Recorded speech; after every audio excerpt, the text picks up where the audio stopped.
If a book is without contradictions, that has no bearing on whether it comes from God or not. I've had phone books that are inerrant. I certainly don't think God gave them. That we believe without understanding. The brother asked a very important question. That most of the scholars say that listening to music, watching movies, and most of the television programs, they're haram. So how can we have fun? Let me tell you, brother, at the outset that having fun is permitted in Islam as long as the fun is halal fun. That the standard narrative has holes in it. The Prophet tells us because Satan or the devil sleeps over our nostrils. Those who oversleep and not pray Fajr on time, Satan urinates in their I ears. really do think Jesus was crucified and that he really was dead and buried. He thought that he was a son of God in the sense that he was specially chosen by God. I think Jesus really did think he was going to be the Messiah, the future king of Israel. I mean, that is, after all, why they crucified him.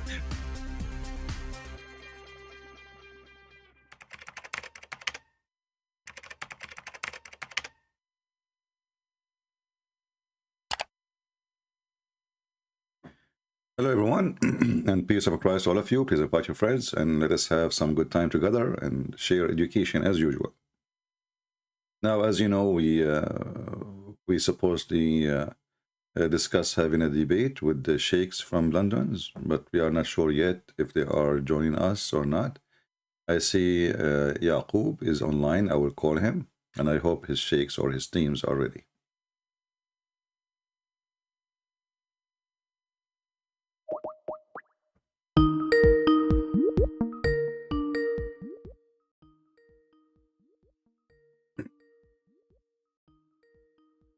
We put the ring down so it doesn't bother you until he answer.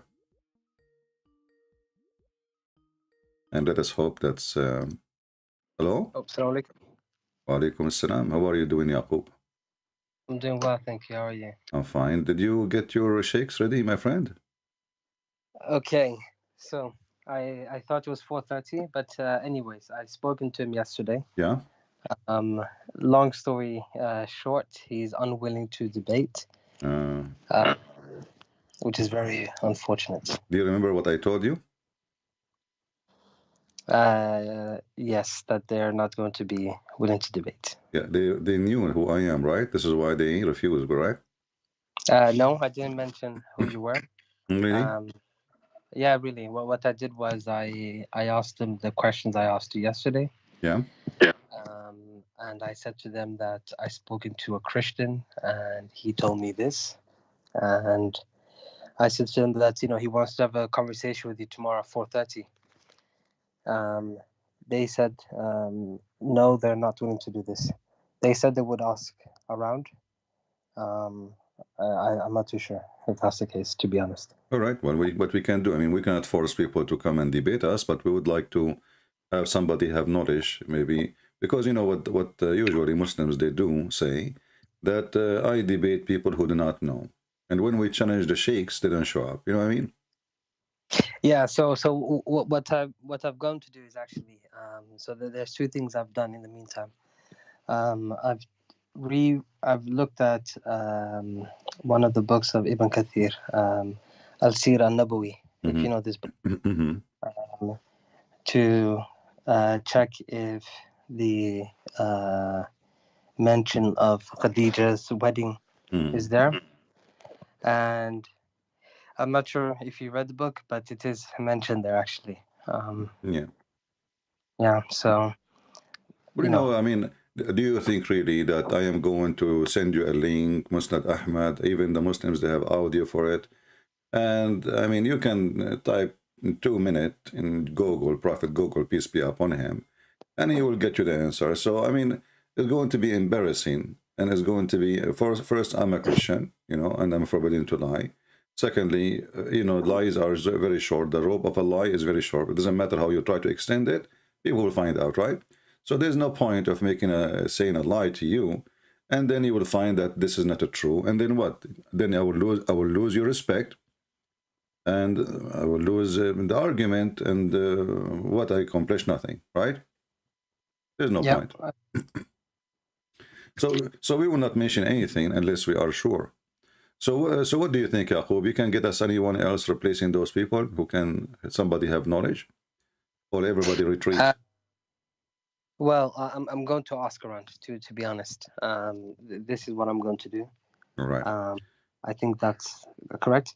But at the same time, have you heard of a channel called Islam QA before? I don't care really for names, but what I know that Muslims, all Muslim channels are the same. They are copy-paste of each other, and nobody knows what he's talking about. No, what I mean is that it's a Islamic channel where you can call in as well. Yeah, well, give me their Skype. I will call them right now. No problem. No, they come in at they're on TV. I'll send you the information, but they come in at 12 o'clock. You see, I called the Dean Show before, you know, and the Dean Show. Yeah, they did not let me go. Actually, I have it recorded. I posted on YouTube. You know, they you know, they lie. They have a preset people to call and preset questions. You know, so like it's not like now. I do not know who's going to call me. They have questions already. It is made. They made someone of them calling what it's called TV, and supposedly they are going to answer the one who's caller. And the Dean Show actually go farther with their lies. They don't even receive calls, you know, because when I call, they did not let me go through. And the guy Yusuf State, you know, he have a cell phone. Have you ever heard of a TV have a cell phone? You're answering by cell phone, and nobody hear what he is saying, and nobody hear, I mean, who is calling, and nobody hear the voice of a caller. And Yusuf State, he said, yes, brother, okay, we will answer you. But what is the question? Who was talking there? Nobody knows. And I tried to call them. They did not let me go. They right away, they figure out my voice. So okay, anyway, well, what I will do is this. I will do one thing then. I will call tomorrow at 12 o'clock, and I will ask them the 3 questions, and I will also ask them to give us a good reason why that they're refusing to speak to you. Yeah, and you can tell them all what you need to do. If you don't want to call, like maybe they feel like they are higher than us, we are lower than them, no problem. We are humble people. You just give me your Skype, I will call you. I will call you myself, you know, no problem. Yeah, what I want just people willing. They will not feel like we are harassing them, you know what I mean? I mean, there's no harassment here, right? We're talking No, I about know, religion. but I mean, it's if somebody have a private Skype, and somebody give it to me, maybe the guy is sitting with his wife, right? You know what I mean? Maybe he's with his kids now. Maybe he's, you know. So we want people who knew that we are going to debate them, and they knew what the topic, you know, it's about Islam, and they are willing to do it. Then I will call him. Otherwise, I don't want to. Like, if I know now a sheikh phone number, I'm not going to call him. You know, I will not, because this is not right. I mean, people, they have their private life. And you don't jump, you know, and call people in their phone. This is harassment, you know. Unless it is like, okay, now we have a program. Whoever wanna call us, etc. And it's a different story. But my experience with Muslim programs, they don't really take calls. They have a preset questions, like Zakir Naik. Zakir Naik, he stand in the stage. The sister there is asking question. Sister, I'm going to answer you. You know, and you know, and the drama start, and the question, and the answer is very funny and very. The question is silly, and the answer is more silly. You know, like you know, I don't know if you remember once Zakir Naik, they asked him. They supposedly a woman. She asked, "How come Muslim women she will not get virgins? You know, like the Muslim men." Yeah. So Zakir Naik, he said to her, and you can go find the video. He said, "Brother sister, he asked you question. How come a Muslim woman she will not get virgin?" First of all, the word hur is a plural word. It's a female and male. So sister, inshallah, you will get hur. Like, what the heck? Hur suddenly is male too? I mean, the Quran says, يَطْمُثَهُنَّ جِنٌّ إِنسٌ وَلَا جَانٌ. There's nobody from human or genie made them intercourse and have made them bleed, right? Yeah, no, hur are females for females, sure. go watch the video, and he says to her, hur is not a male, it's not a female, it's for both. So inshallah you will get hur. And all the Muslims will, wow, look at the answer, Allahu Akbar. You know, I mean, what a nation of ignorance. So what I can say, I mean, my friend, if those are their scholars, and this is their top scholars in TV show, you know, I mean, what about the ignorant? If this is the knowledgeable one?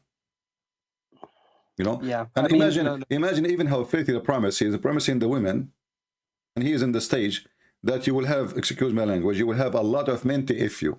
This is exactly what he's saying. I mean, there's no shame. He told her, Sorry, inshallah. say that again. Sorry, say that again. He said to her, when he promised her a lot of hur, male, right? Yeah. He is saying to her, a lot of men will if you. Oh. Yeah, this is exactly what the promise is. Inshallah, sister, you will get a lot of men. What does that mean? I mean, this is disgusting. This is filthy. Mm-hmm. You know? So let me ask you this. You know, in Islam, the Prophet is the best of example, right? This is what we're told. Mm-hmm. I want to understand from your perspective. What is the reason why you're not a Muslim? Because you're obviously well-read in Islam. You clearly are educated. So I want to know why you're not Muslim. First of all, Yaqub, what does the word Muslim mean? Someone who submits. That's not true. The word Muslim means someone who surrender. And surrender is an act of cowardness. So a man, he come to us with his army, and he says, surrender or die. You know, surrender or die. If you go to the Quran, just to prove my point to you, now we know that Muhammad, he ordered the Muslims, to fight the Christian, the Jews, the Arab, etc. And he said to them, if they surrender, which means they become Muslims, don't kill them. If the Christian, in the case of the Christian and the Jews, because he want money and income, he says if they pay jizya, don't kill them. You know, jizya, pay money, you can worship any god you want because he's a hypocrite. But if you go in the Quran, as an example, the Arab, they said, we believe, we believe. Muhammad, he said to them in chapter 49, verse number 14, don't say we believe, say we surrender. The translation, they use the word submit, like in Yusuf Ali, but the truth is, it says we surrender. And here Muhammad is saying that you, Arab, you say we believe. Say, don't say we believe, say we become Muslims. Now you tell me, Yaqub, how somebody, you are telling him you can say you are a Muslim, but he don't believe? Islam requires full compliance, right? Which requires more than just action itself. No. Sorry, more than just belief itself. Yes. No. So prayer. For the example. verse in front of you. Here we go. Chapter 49, verse number 14. Read it. All what you need to do, you don't have to believe at all. Believe no, never. So sorry. It says here the Bedouins say, we believe. Say, you believe not, you only say. We have surrendered in Islam, for faith has not yet entered our hearts. But if you obey Allah and His Messenger, He will not decrease anything in reward for your deeds. Verily, Allah is all forgiving, most merciful. Exactly. The translation here is not correct, but let me fix it. The Bedouin, the Arab, and all Arab are Bedouin anyway. We believe. We believe. They say what they say. We say we believe. Okay. Yep. Okay. He said to them, don't say we believe, but you say we are Muslims. The surrender here is translation for the word aslamna. Qulu aslamna. I know you do not know much Arabic, but I think you can read it, right? Yeah, but sorry. Just give me 1 sec. Let me just reread it one more time. Say, you believe not. Only say, we have surrendered. Okay. For faith has not yet entered your heart. Okay, so is he saying here? Is it saying here that the Prophet is supposed to say to them, don't say you believe, because you haven't fully surrendered? No, he should say, don't say we are Muslims. He said to them, you are not a believer, but you are a Muslim. He says, read carefully, my friend. Arabic is so clear. The Arab, they said, amanna, we believe. Say to them, lam tu'minu, you did not believe. Walakin qulu aslamna. But you should say, we become Muslims. Yeah, okay, I see what you're saying. So look what happened now. Do I need to be a believer to follow the God of Islam? No. Muhammad obviously is a gang man. All what he needs, people, they surrender to him, and his gang grow. You know, you don't care if you believe or not, just obey me. If you obey me, the verse saying clearly, if you obey Allah and his messenger, you are fine. Believe or don't believe, who care? The biggest scam in the earth, you know.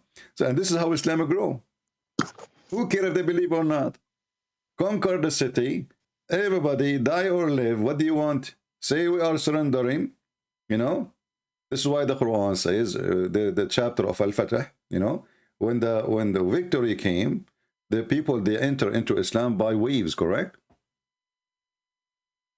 Yes, correct. Okay, so why did it not enter into the religion before the victory, before the war? It's a war, you know. So when the war, when Muhammad was victorious by war, then people, they enter into religion by waves, by tens of thousands. There's no believers. Nobody is a believer. No. But sorry. That's not really fair thing to say. Here we go. The chapter of victory, Al-Nasr, you know. No. I don't dispute that. You're right. People did become Muslims in waves after Islam became victorious militarily. This is true. But you have to remember that back in those days, even with Christianity as well, when for example, the Roman emperor, when he became Christian, everyone else became Christian. Pretty much. When the Ethiopians, no, my friend, let me help you. And that was normal. No, that's not true. That's not true. It's not true. You see, Christianity was spreading so fast inside the Roman Empire, even though the Roman, they were killing Christians as killing cats and dogs, and you know that, correct? Yep, that's okay. True. And now, because the Christianity is spreading, Christianity was able to arrive to the royal family. It's not because Christianity was not there, and then suddenly the one king, he become a Christian, and then everybody become a Christian. Already Christianity is all over the place. No. But what I'm saying is that back in those days, and this is my friend, I understand. The king, he, you know, and this will have a huge influence, and this is happening right now. You know, you see somebody, he worship an actor, and the actor become a Muslim. He say, okay, I'm going to become Muslim, or he want to be a Christian. So people who love this actor, they say, oh, Christianity must be good because people are dummy. But this is not what happened with Christianity. Christianity spread all over, not by sword. And even the Constantine, the king, who become a Christian, he did not carry a sword. He says, if you don't believe in me, I'm going to kill you all. He became a Christian. That's it. You know? But it was already Christianity all over the place. Christians, they have established churches. But that's not true. The Christians did destroy the temples. They started to abuse the pagans. This is well documented. Well, this is well documented by who? By historians. Okay, where did they start discriminating? Can you show me? Where exactly that happened? Let me pull up the sources. Bear with me a second. Which country, which cities, which? Predominantly Egypt and Greece. Well, you know, I cannot confirm or deny because I have no idea about it. However, this is not Christianity teaching anyway. You know, this is not Jesus, and this is not the disciple. Everybody knows that Christianity, Jesus, he says, if people refuse you, you know, clean the dust from your sandals and leave them, you know. So if Christians, they do such a thing, this is not really Christianity. People might do bad stuff. Christians, they kill each other too, right? No, I'm not saying that, you know, Christians are doing this, but what I'm trying to say is that, you know, I hear you often say that Muslims are violent, blah, blah. You see, when I talk about Muslims, I'm talking about the teaching of Muhammad. When somebody says to me, ISIS is not Islam, this is a lie. But if I say, let us say for sake of argument, we have a Christian ISIS. But this is for sure is not Christianity, correct? Because Christianity is what Jesus taught. So when people were going out and, you know, colonial period and, you know, killing thousands of people. My friend, the colonial period, nobody is not about, it's not about Christianity, you know. The kings are searching for gold and silver, etc. And then missionaries go with them. That's all. It's not, the purpose is not really Christianity. All those kings, they were corrupt. All of them, they are fornicators. All of them, they kill even each other. They kill Christians. So how in the world they are going to spread Christianity? They are looking for a new land to suck the blood of those people there. That's all. But then the missionaries, they come with them. and they spread the Christianity. They take it as an advantage. Like now, you know, the American, they went to Afghanistan. American, they found opportunity, but the American army is not a Christian missionary army, you know. But the missionaries, because now it's secure for them to go and open churches, and tens of thousands of Afghani, they become Christians. So, but this is not the army doing that work. This is missionary people who have no arms, no weapon. You know, me and you go to the country because now we can go. So yes, but before we go back to Islam, because I think we should focus on Muhammad and Islam. But before we go back to this, you do know the history of Christian missionaries in Africa, especially, right? It's very horrific. Well, this is people, they make horrific things, but this is not a Christian missionary history. This is not true, because a Christian missionary is a person who follow Christ and he follow the Bible. So when you say in Africa, the Christian, they went to Africa and they start killing people who don't believe in Christianity. Sorry, say that again. The Christian missionary, they went to Africa and they start killing the one who don't believe in Jesus. They did a lot of stuff like this. Yes. No, that's false, my friend. That's absolutely false. The first missionaries is the one who went to Ethiopia and Egypt, and it was one person, just one person. I'm not talking about the beginning. Hey, my friend, so this is a Christianity. Anything else is not Christianity. You know, if a person is a filthy, he is filthy. I can claim to be a bishop, but I am a child molester like Muhammad. What does this have to do with Jesus? Christianity is people following Jesus. Anything else is not. So Christianity is a faith spread around the world before any king convert, by individuals, not by army. The disciple of Jesus, they were individual. Jesus never had an army. Every individual went to a place, and then that place accepted the Christianity. But we're claiming that there's an army went to that place. Well, all those armies, they are going there for a purpose, and the purpose usually is money, is business, is a glory of a king, is not a glory of God. None of them care really for God. And the proof, you know, wherever they go, they take whatever is there. You know, they go to you know, like now, even when empire like America or China or the Russian, they are trying to explore the space. Is that the purpose? Is it really science? No. The purpose is who can reach first to something valuable, discover it, and take it, you know? Yeah. The appearance is science, but the reality is it's a big investment. It's very costly project, but hoping that we will be the first one to take. So if we find an Earth in different space, you know, if the Americans find the Earth, they will claim it for themselves, and that will be the new America. The same as the kings of Spain and the king. But you notice here that your prophet was supposedly sent by God. And your prophet is the one who told his followers, you are the best man sent, the best people ever sent to mankind, right? Yes. In chapter 3, verse 110. But what was the purpose? The purpose is to enslave everybody and bring them with the chains. Is that correct? To enslave people? Yeah. And bring them to the excuse is we want to save them from hellfire. You know, this is the excuse of Muhammad. Why he want to enslave everybody? Why he want to kill everybody? Well, we want to save you from hell, like Putin now attacking the Ukrainian poor people. You know, because we want to liberate you, and liberate you by stealing their land and taking their cities and destroy them and kill them and raping their women. But the flag is saying we want to liberate you. This is the hadith. This is from Sahih al-Bukhari. You are the best of people ever raised up for the benefit, and between two brackets, for the benefit. Look at the benefit of mankind. Chapter 3, 110. Here explanation by your prophet saying, the best for mankind are those who bring them with chains around their necks till they embrace Islam. Is that what Jesus said to the Christian missionaries? Go and bring people to accept me by putting chain around their necks? Is that what he said to Peter and to Paul and to John? Is that the order of Jesus? I don't know if he said that, but he for sure did not forbid slavery. I can tell you that. My friend, you are mixing things up. First of all, no, Jesus, he forbade slavery. How he forbade slavery? he never owned a slave. And if Jesus is the one we follow, and Peter never owned a slave. Can I ask you to, My friend, to show all the disciples of Jesus, my friend, hold on. All the disciples of Jesus, they never owned slaves. And they are our best examples. And then you need to ask yourself, why in the time of slavery, they don't have slaves? Everybody owns slaves. Jesus, he raised people from death. But was he not from, was he and his disciples not poor?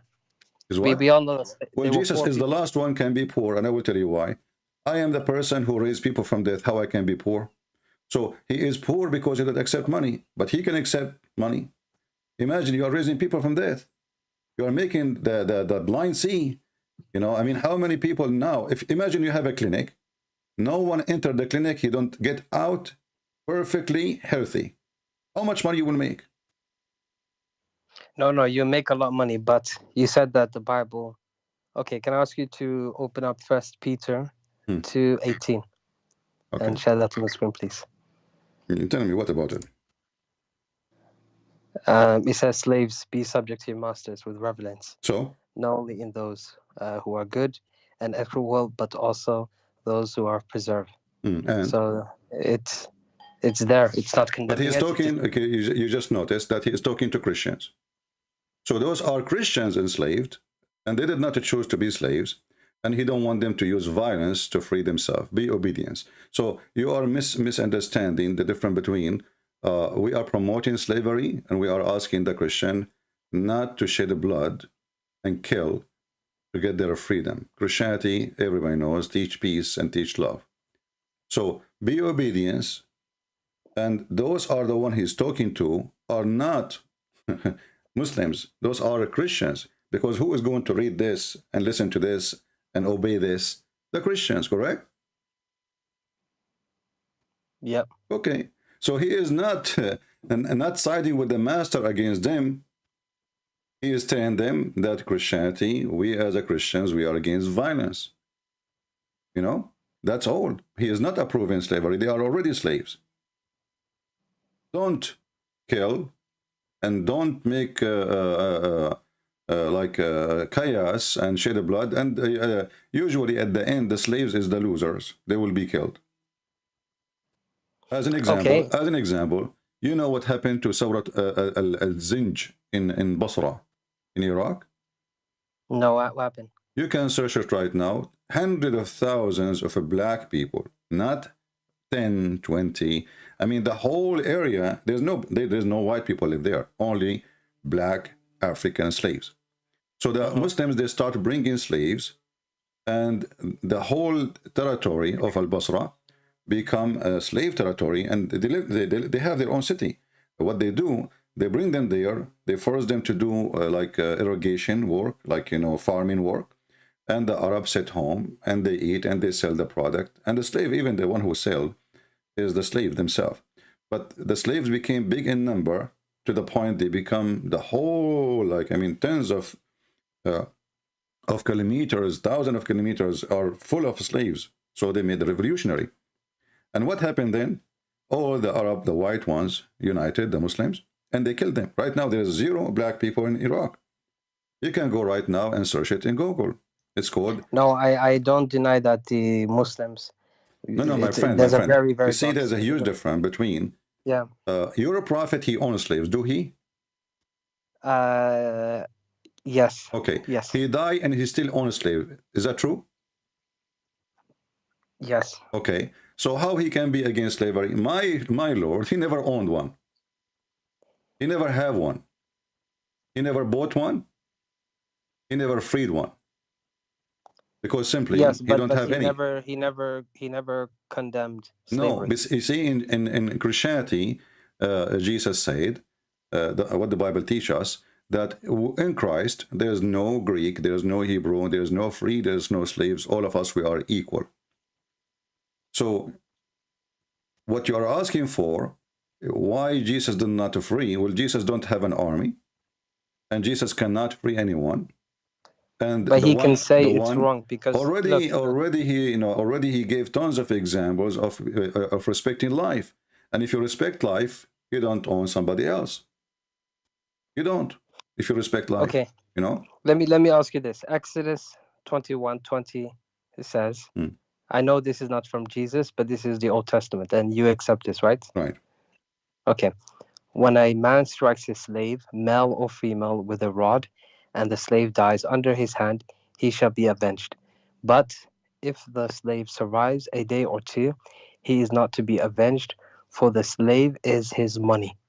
Yeah. But you know, Okay, so what you, that means what you, that's his what you, property. but first of all, That's here, fundamentally wrong. So, no, so no, how no, can no, you? no, no. You see, we don't compromise the same as the Muslims. We change our mind and we say, oh, we are with this and we are against that. If you go, we are going thousands of years by time. In the same time, the Hebrew slaves, they give themselves, they offer themselves for years as a slave voluntarily. So you go to a person, you say to him, I want to be your servant. Slave here is a servant. It's not. No, I'm not talking about Jewish slaves. I know there's a distinction between Jews owning other Jews and Jews owning non-Gentiles. Yeah. I'm talking about the non-Gentiles here. Well, those non-Gentile usually they are coming from war, and because everybody's enslaved the Jews. So if you say to the Jews, you cannot enslave your enemies, then that will be a really horrible mistake, because simply those people are seeking survival. Remember, all the Jews, they've been taken as a slave, the whole nation, twice. And they've been enslaved for hundreds of years. Is that correct? Mm-hmm. Okay. Yep. So Moses, he have the law of eye for an eye. They enslave us, we enslave them. You treat us nice, we treat you nice. You kill us, we kill you. You take our land, we will attack your land. As simple as that. So the whole nation is under a slavery law. Everybody is practicing slavery. And you are asking the Jews to be as if they are coming from the city of Aflaton and live between the whole nations who believe in killing and bloodshed, and saying to them, why you are not living like angels? Well, that will erase their race and that will make them distinguished from this earth. So in order to survive in such atmosphere, there is a reason for what they practice. It was a solution of existence. It was not a solution for fun. Okay, so that's fine. My friend, listen. If we want to compare, I mean, Islam came long after Moses, right? Mm-hmm. And Muhammad, he came 600 years after Jesus, right? Yep. Okay. Jesus never owned a slave. His disciple never owned a slave. Mm-hmm. And that will set an example for a Christian to ask themselves, well, if they don't own slaves, why we should have slaves? Obviously, he do what is right, and he don't do. If something he did not do, obviously it is wrong. If Jesus did not commit adultery, even if he never spoke against adultery, well, still obviously adultery is wrong. If Jesus never commit a theft, but he did not commit theft, obviously theft is wrong. So not everything Jesus have to say in order to know it is right or wrong. There's many things Jesus did not say, but we know it's wrong. Simply, Jesus was holy, and holy is what he did. We check what he did, we find none of it is about slavery, none of it about theft, none of it about money, and Jesus is the one who taught us even not to be the same as the Muslim hypocrite. When you pray, go to the closet. I mean, what a big deal if you pray in the street or you pray. No, when you pray, go to your closet, which means a small room, close your door, and this is between you and your Father, the one who created you. So when we pray, even the prayer, if the purpose of it is to be known, it is sin.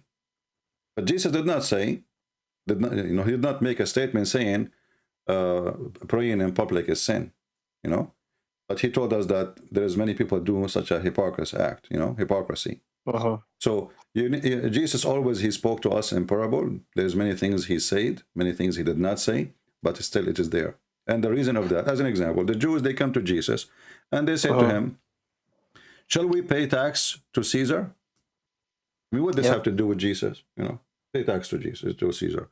But the Jews are trying to, let us say, to find a reason for they want to get rid of this man, Let us say, if he say yeah, then the people will hate him. If he say no, the Roman will arrest him. Yep. So this is in front of the Roman. Well, did Jesus say pay to Caesar? No. Did he say to them, obey Caesar? Not even once. What he said to them, he saw them hypocrisy. He says, show me the coin in your pocket. The coin have the image of Caesar. What Jesus said to them, well, give what to Caesar. You a bunch of, which means you are a bunch of hypocrites. You are asking me if we should pay tax to Caesar, yet you carry the money of Caesar, like the ISIS now, Al-Qaeda, their favorite money is dollar. You know, but yet the American are the kuffar. Well, if they are the kuffar, why you carry their money? You know, why their money in your pocket? Why it's your favorite money in the bank? So they are hypocrite, and there is many things Jesus he was avoid actually, let's say, saying, because he knew that this community is not ready to take it. You know, Jesus is a revolution of a humanity, but he don't want to bloodshed. He don't want people to get killed because of his teaching. Yes, but from what you're saying here, you basically make Jesus sound like a coward, to be quite honest. You can understand it as you wish, because Jesus, if you say to me now, somebody is coming to kill me and Jesus did not defend him, you can say he's a coward, but this is not what Jesus taught. So your understanding can be like that. Our understanding is different, because Jesus, the one who have power over death, the one who can persuade kings, you know, if I promise a king, he die, I will make you alive again. This king, all in his army, will promise me victory forever, protect me forever, you know. So Jesus did not take advantage of what the power he have. So how he can be a coward? By being humble, by being not a person. When Peter, he took his sword and he cut the ear of the soldier, and obviously he can kill him. Jesus, he shouted at him. He says, what are you doing? The one who take by the sword will be taken. So here we go. He have his men. They are willing to die for him, and obviously they were able. I mean, the one who cut the ear, he will cut the neck, right? So Jesus, and Jesus, he put the ear in its place. So Jesus, if he is a coward, then he will hide behind his men and let him die. Let them all die in order to save him. This is your prophet. But did they not run away? Wait. What do you mean this is my prophet? You're a prophet, you run away.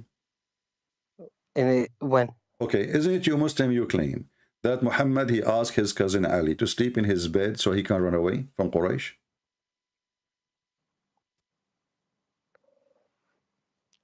Okay, to Medina, yes. Okay, isn't it this is an act of cowardness? Because not only this, he is risking a child. Ali at that time was a boy. He's asking a child to sleep in his bed. Those people will enter the bed, and he ordered him to cover himself. Those Can people you just put up the reference again? Sorry, I just want to... you can search it. I mean, you are a Muslim, you don't know. I mean, you know the story, right? Sorry. Huh? Yeah, I know the story. Yeah, so, I mean, we do not need to waste time. But this is an act of cowardness, because I am asking a child to die so I can run away, you know? Jesus, he knew when they are going to come to arrest him. This is what the Bible teaches, right? Even the Quran says that Jesus can tell you what you had in your houses. He can tell you what you ate. So Jesus, he knew even what you in your mind. So Jesus, he knew, even Jesus told them that in this moment, one of you will deny me. This one will deny me 3 times, you know? So, and this is exactly what happened. So Jesus knew exactly the time, the date, the moment, what people even will do, who will stand with him, who will not. And then he did not run. If he's a coward, he will run. Imagine you tell me that your enemy are coming to kill you now. And no, Jesus, okay, but how about his disciples? Did not Peter deny him 3 times? Yeah, but this is the weakness of a human being. But Peter himself, he stood to defend Jesus too. You know? People they do sin, people they have fear, people they etc. But people they repent too, and people they do what they think it's right. And even when Peter he decided to defend, Jesus refused that. You know, it was not the right act from Peter, because he did not ask him to do so. So in order to understand the Messiah, my friend, you need to understand that all the message of the Messiah is, you know, to love, not to hate, to build, not to destroy, and to have peace, not to do bloodshed.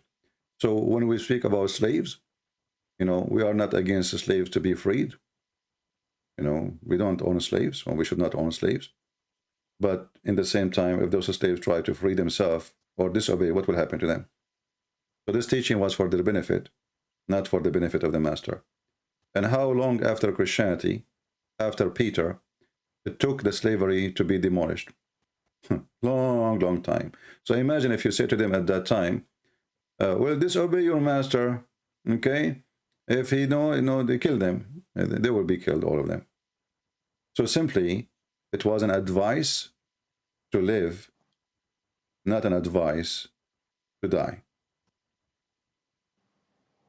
Okay, so if we can go back which year in America slavery was stopped? I mean, we are talking about now. We are not talking about in the time of Jesus, right? So my friend, so imagine at that time you try to be free, and what will happen to you? Obviously, the society is not ready, and slavery is very popular. It's a normal thing to do. It's evil, it's ugly, it's disgusting, but they do it, and it's there, exists for thousands of years. So Christians are people who live between those people. They are not coming from the moon. Okay, but just to be clear, from your perspective, you believe slavery is not allowed in your religion, right? I told you, like in the Old Testament, it was allowed for a reason. No, but I mean now. No, it's not. Where it says, where it says allowed? Can you show me? Go ahead. No, but the better question is, where does it say you're not allowed? Because it clearly says, my friend, if our best example is Jesus, then it's not allowed. We Christian, Jesus said, "Be holy like your Father. Don't be greedy. Don't seek your own glory." All of this is a person, a human being, is trying to abuse somebody else. How Jesus says, "Love your enemy," and you are taking the life of somebody and the freedom of somebody and making him a slave. How that works? Because I'll tell you why. Because Jesus did not come to change the old book. No, you see, Jesus, he said, "I came to complete," which means it's not completed. So Jesus, when he said, as an example, Jesus, he said, "It says to you, eye for an eye," correct? But I say to you. So when you say he did not want any change, well, obviously, eye and eye exists for a reason. And now the reason Jesus here, and Jesus, he came in here to make things perfect. So it's being said to you, eye for an eye. But I say to you, and you will see what he says to you is different from eye to an eye, right? So love your enemy, pray for those who curse you, etc. And this is a huge difference between what was and what Jesus, brought to us. But we understood. No, but you see, sorry to interrupt, but I think you're misinterpret that, because you're referring to Matthew 5:38, right? When he says, "You have heard that it was said, eye for an eye and a tooth for a tooth, but I tell you, do not resist an evil person." But if you look at Matthew 5:17, he does say that, "Do not think that I've come to abolish the law or the prophets. I have not come to abolish, but to fulfill them." So if you read this, I mean, the Old Testament does not abolish slavery. My friend, no. You see, you are making it very limited. We just showed you an example. If Jesus, he said, it's a book, it's not a sentence. If Jesus says it's been said to you, an eye for an eye, and at the same time Jesus says, "I came not to abolish," but he just already said that I am completing the law. The law, it is a law, and I'm completing it. It was not complete. So I'm coming to you now, and I say to you, in this stage, you see, in the certain time, the children of Adam, they marry their sisters. Is that correct? Yep. Okay. And God, he approved that. Did God say it's sin? No. Okay. So why God did not say it is sin? Because, I mean, this is what they have. I mean, there is no. I created one Adam, one Eve. So obviously, the children will have their sisters as wives. So the law was the law, but the law of God in the time of Adam is not the same as the law in the time of Moses, not the same as the law in the time of Jesus. So God is not a change in his law. The law is made for the man, not the man made for the law. As an example, the Jews been ordered to respect the Sabbath, correct? Yep. Okay, but obviously they have wrong understanding for the Sabbath. Jesus says to them, Sabbath was made for the man, not the man was made for Sabbath. Yep. But this is him who said to them, well, respect the Sabbath. But the Sabbath was made for the man. What does that mean? The Jews are greedy people. They love money, and now nothing changed. So they want to work 7 days a week, and they want to use their servants to work for 7. Nobody take rest, especially the servants, you know. So they're greedy. So the Sabbath was not made for God. God, he don't care for your Sabbath. God, he do not need your Sabbath. You know, God do not need your donation too. And God, you do not need your prayer too. And God, who do not need your worship. You worship him, you don't, he do not need it. It's not about God, he needed. So the Jews, they made it as, the same as the Muslims, they made that rituals or acts or certain things to do, like prayer, they made it as if God, he needed. And if we don't do it, God is going to punish us. But all of this was for the benefit of the people, not like if you want to go and do poo-poo, you have to walk 100 etc. from the camp. What does this have to do with God? This is for the health benefit of the Jews. This is not God. Go do poo-poo in your bed. So there's a law was made for people to survive, and there is a law for people to love and to get high in their humanity, and that is Jesus. So when Jesus came, obviously it's a new era for mankind. Love your enemy. There's nobody says that before, and it's a crazy to say that actually, 2,000 years ago. Love your enemy. I mean, even now, what do you mean love your enemy? Let us now try to convince this filthy Putin that he should love the Ukrainian. He claimed to be Christian, but he is killing them. If Putin he practice one sentence of Jesus, we have different universe. If Muslims and Christians agree to love their enemies, well, then you will not hate me, and then I will not hate you, correct? Yep. And then we will not have war. So here you see that Jesus, yes, he gave a law to the Jews before in order to survive. Like, here we go, the Amlite is attacking you, the same as, go and attack them. But this is what they did to you. They kill your children. They took this, what even the Quran says in chapter 2, verse number 246. So those people, they attack. And now there is a prophet, and his name is Samuel, and he told his people, if you go to war, you will not support me, and you will not do it, etc. And then the Quran take the story, put it in the Muhammad book, and he claimed this is from his God. God, he is condemning them for not fighting or doing the order of Samuel. But you notice here, it was for the sake of surviving, not for the sake of killing. Jesus, when he come in a new era where the Roman is established empire. There's a parliament. You believe it or not? The Roman, they have a parliament. They have Congress. They have senators. They have police. It's a very well-established state, civil state somehow. But still there is slavery, but as you see, slavery was here in USA not long time ago. Long after the Roman. So it is time for a new step of life. Before Jesus, the Jews, they live by the law. By Jesus, the people live by love. So love your enemy, forgive the one who hit you on your cheek, give him the other one. That is new, right? That is totally new. What do you mean? What do you mean? Somebody hit me. Why I wanted him? How many people they can practice this? How many people they can handle it? How many people they can say, oh, you know what? I forgive you, brother. I just hit you in your face. You telling me to forgive me. Actually, if you do that, you will see that the person, he will become ashamed of his behavior. People, they can label you as a coward, but people who understand that you are Christian, they understand that this is because you are a Christian, not because you're a coward. Otherwise, everybody can kill. Everybody can kill. And yeah, but what you're excluding here is that even in the New Testament, it does very clearly say, slaves, obey your earthly. I'm quoting you here. see, you're just repeating yourself again as if I said nothing to you. Obey, no. My friend, obey, because simply if they don't obey, what will happen? No, but if you, I see what you're saying here, but if you, the full verse says, obey your earthly masters with respect and fear and with sincerity of heart, just as you obey Christ. Okay, and? Okay, that's you guys worship Christ. Exactly. So what is telling slaves? To go and basically worship your slave owners, correct? No, he is telling them because it's simply, you know, the slave owner in the time of the Christians, you need to read the timing too when they are talking. If this verse is written today, it's not going to be the same. They gave them a verse fit for the time in their living.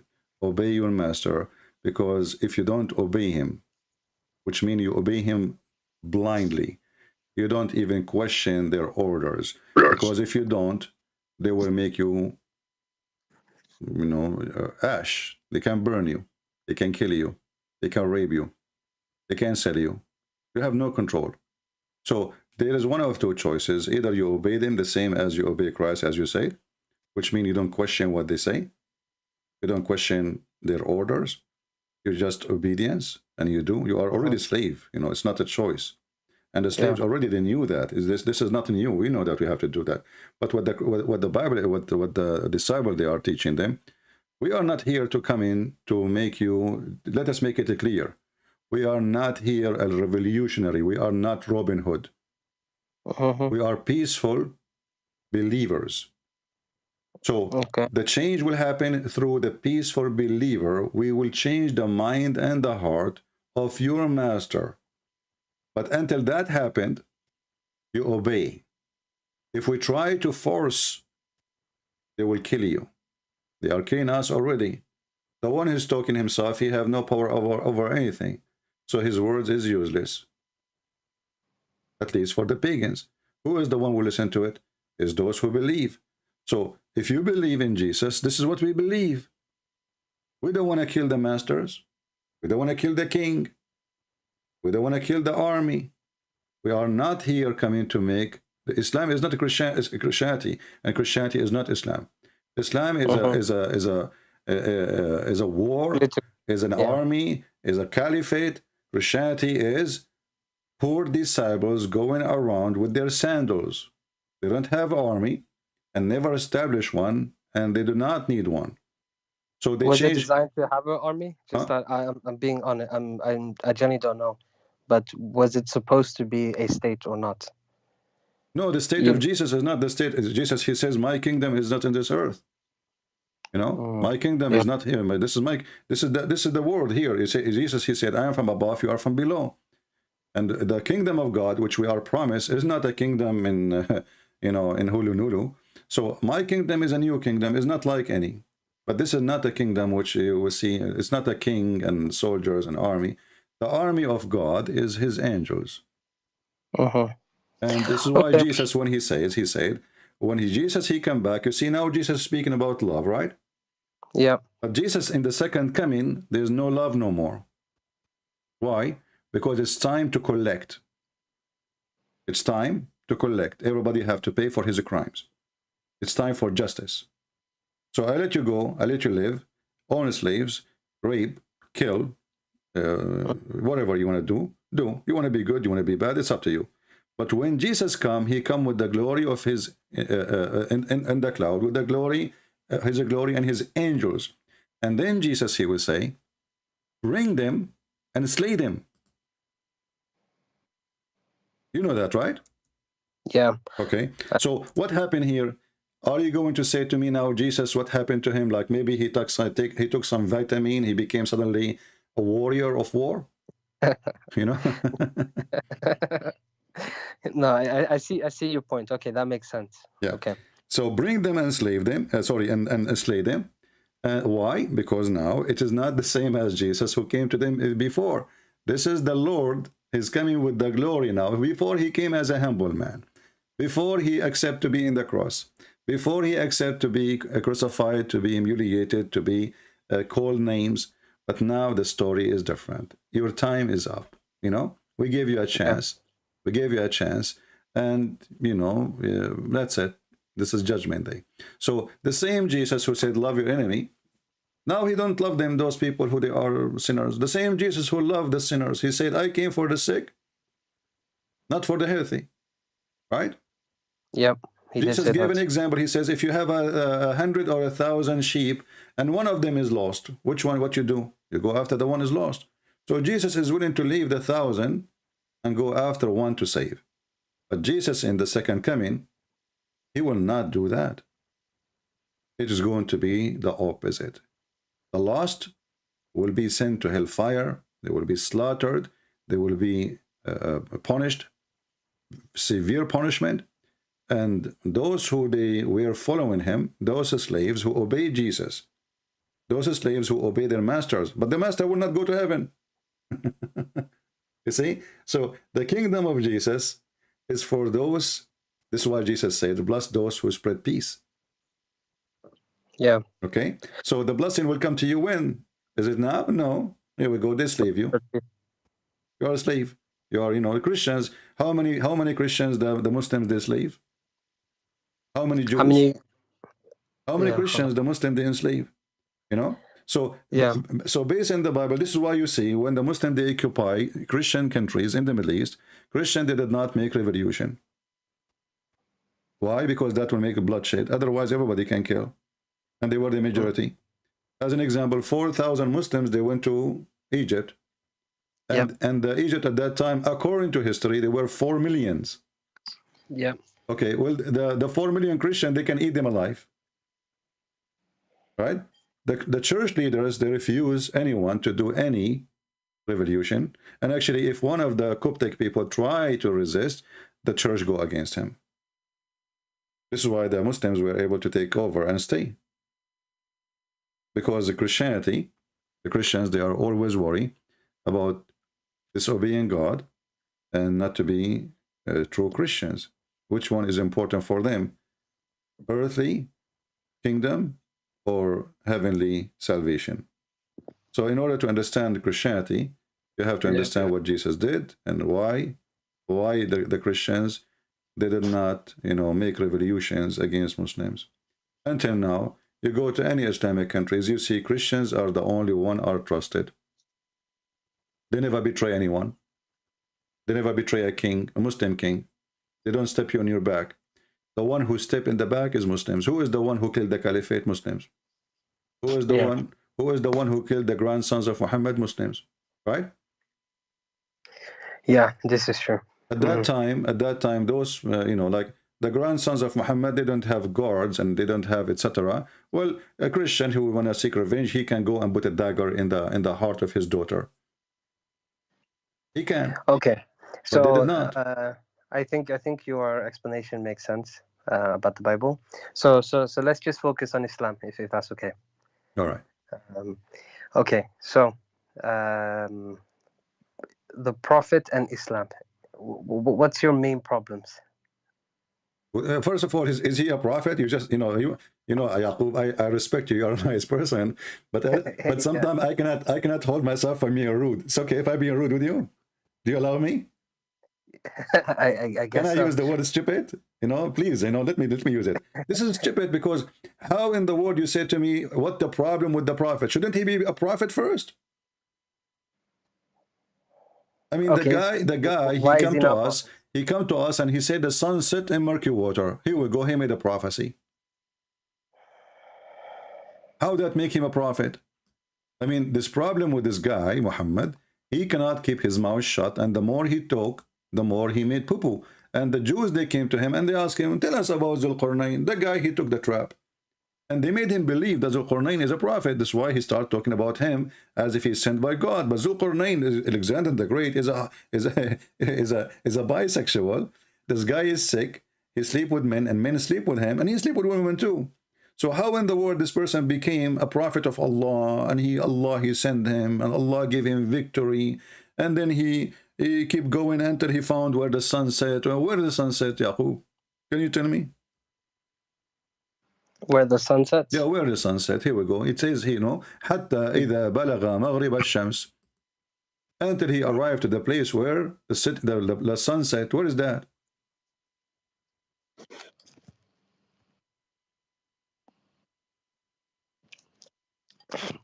Give me 1 second. Let me just look at Ibn Kathir. 1 second. Ibn Kathir, remember, Ibn Kathir came 800 years after Muhammad, and he was trying to refute the Christian. At that time, Ibn Kathir is like YouTube today, you know. Ibn Kathir, he found that the Christians in Syria are making fun of Muhammad like shish kebab. So he tried to fix it, you know. This is not the answer. If you want to get really an answer, get an answer from somebody who was close to the time of Muhammad, or Muhammad himself. You don't get an answer today from somebody, his name is Mimi Hijab. You get an answer from somebody, was in the time of Muhammad. He understand, this is why we read what Peter say, not what a bishop say today, correct? Who cares what bishop? I can be a bishop. Now I can say whatever I want, but people will not listen to me. Because who is the one who more close to understand is the one who was there, right? Yep. So when your prophet, he said, until he reached the sitting place of the sun, who was talking? This is Allah talking. Exactly. So Allah is supposedly, he became a news agent, and now he is going to tell us about Zulqarnain. This is why it says in verse number 83, and they ask you about Zulqarnain. Who is the one who asked him? And the Jews, as usual, they make fun of him, and they get him into a trap. Say, I shall recite to you something of his story.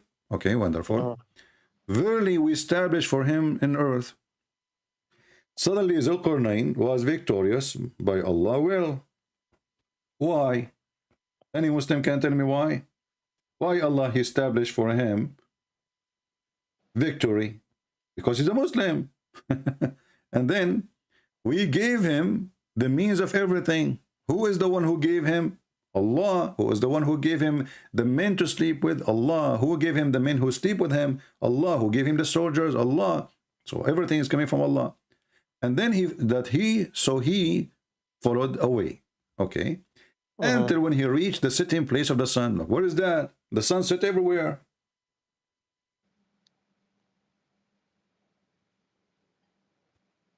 What do you mean until he reached the sitting place of the sun? Because simply, Muhammad the Fool, there's a story written by a guy, his name is, he have your name actually, his name is Yaqub.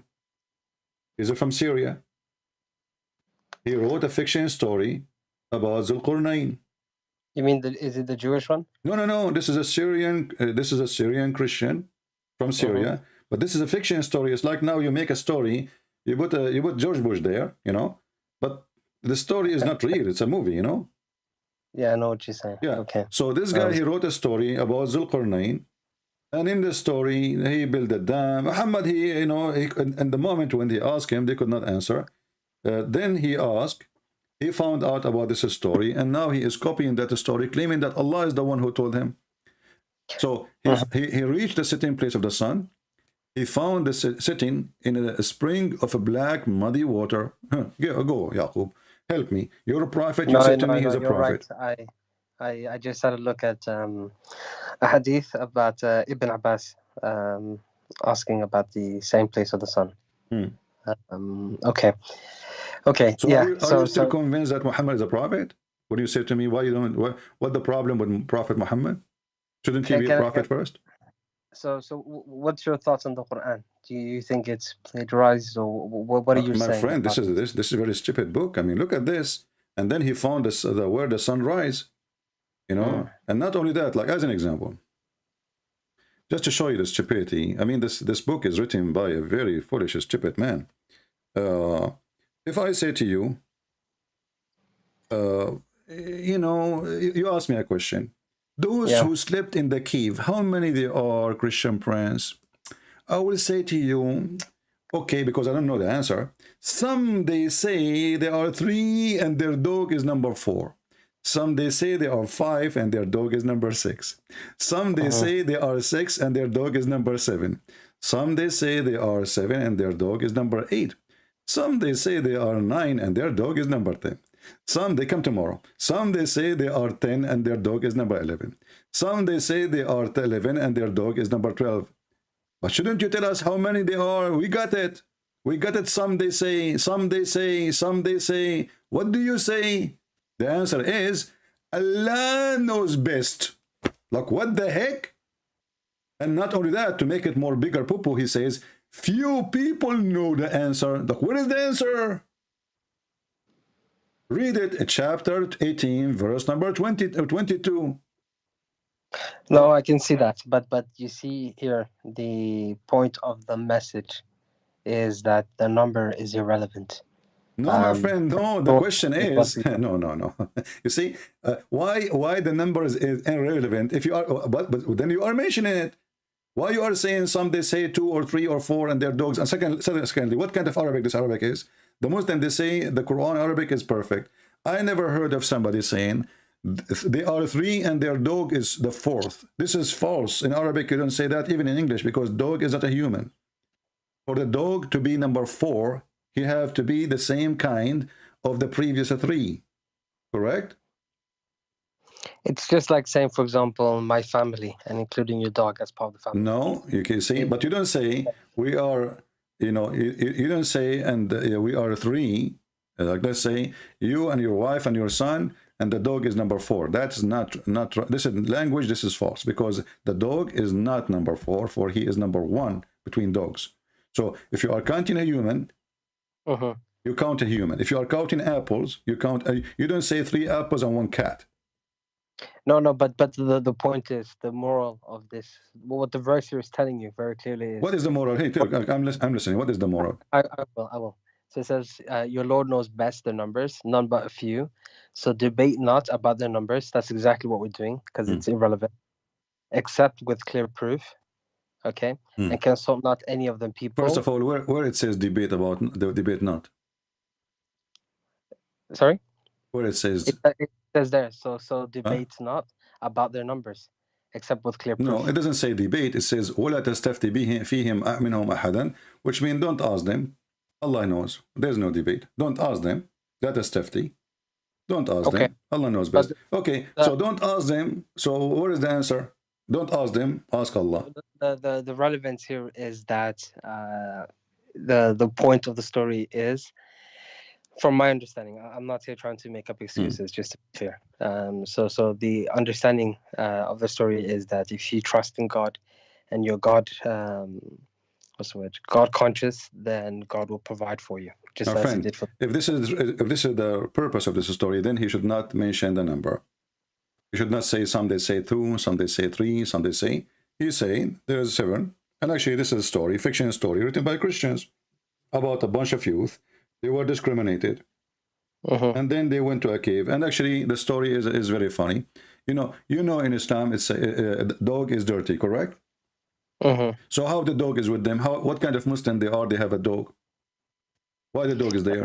But do you know that in Islam we believe that certain things were halal in the past, and then God forbid them? No, dogs is dirty. It doesn't matter if you forbid them or not. Is it like the dogs before Islam they were clean, and after Islam became dirty? No, they were permissible. Okay, but listen what happened. Just like alcohol. Okay, well, it says here that according to the story here, that the dog, he opened his arms.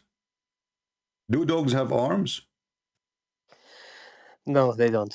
Okay.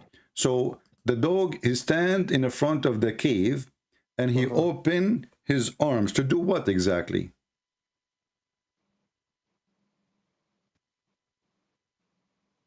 Yeah, okay. No, I will tell you what, to guard them, correct? Okay, but this is an army. I mean, an army following those people, and the dog will stop the army? No, it will alert them. Huh? You know, it will alert them. But if he alert them, he will alert the army too. Yes, but it gives them opportunity to run away. They are inside the cave. They cannot run away. Yeah, I see what you're saying. That makes sense. What happened, my friend, the Arabic word is not kalbahum, is kali'ahum. Kali'ahum. They're a provider. This is an angel. An angel in the Aramaic story, there's an angel. He opened his arms to blockade the cave. Angel can protect them. Doesn't matter how big the army is. Do we agree? Yep. So here it says kali'ahum, not kalbahum. Kali'ahum mean their provider, their protector, and that is an angel. The one who wrote the story, obviously, is written in Aramaic. He got confused. He thought that this is kalbahum. And actually, even some Islamic interpretation, let me see if I can find some for you, says this is the same. It was kali'ahum, not kalbahum.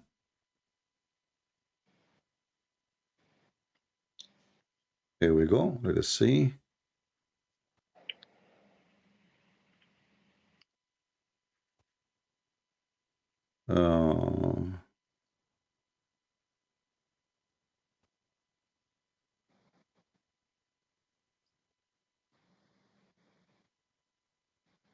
If you go to different verse, let me show you here. You know, Muslim, by the way, they are the last one to know their books as usual, but this is nothing new. If you go to this verse, yeah, this is true. Wait, why would you say that? Because each time I speak to a Muslim, I say, never heard this before. Okay. Chapter 21, verse number 42. What is the Arabic word here? Sorry, are you sharing it on YouTube or? No, this is in the Quran. Chapter 21, verse number 42. Do you know how Sorry, do you know how to read it? Sorry, are you sharing your screen or not? Yeah, I'm showing your screen. Yeah. Okay, I can't see it yet. Give me a second. Huh.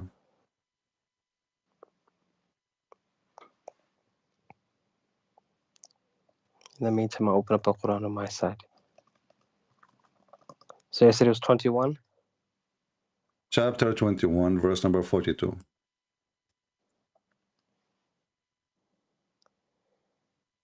Okay. Tell them, O Muhammad, who protects you during the night or the day from the most compassionate Lord. Okay, what is the word? What is the word protect you here? The same word we're talking about. Look at it. This is the Arabic word. So this word became a dog. I mean, what a funny religion. So how Muslims even they understand their book? Where they get their reference from? Simply, the Quran is full of Aramaic words. They have no idea what they mean, and it was confusing. There is no dots. There is no tashkil. There is nothing. So okay, you know what? This is maybe kalbahum, but it's not kalbahum. It's their provider, their protector.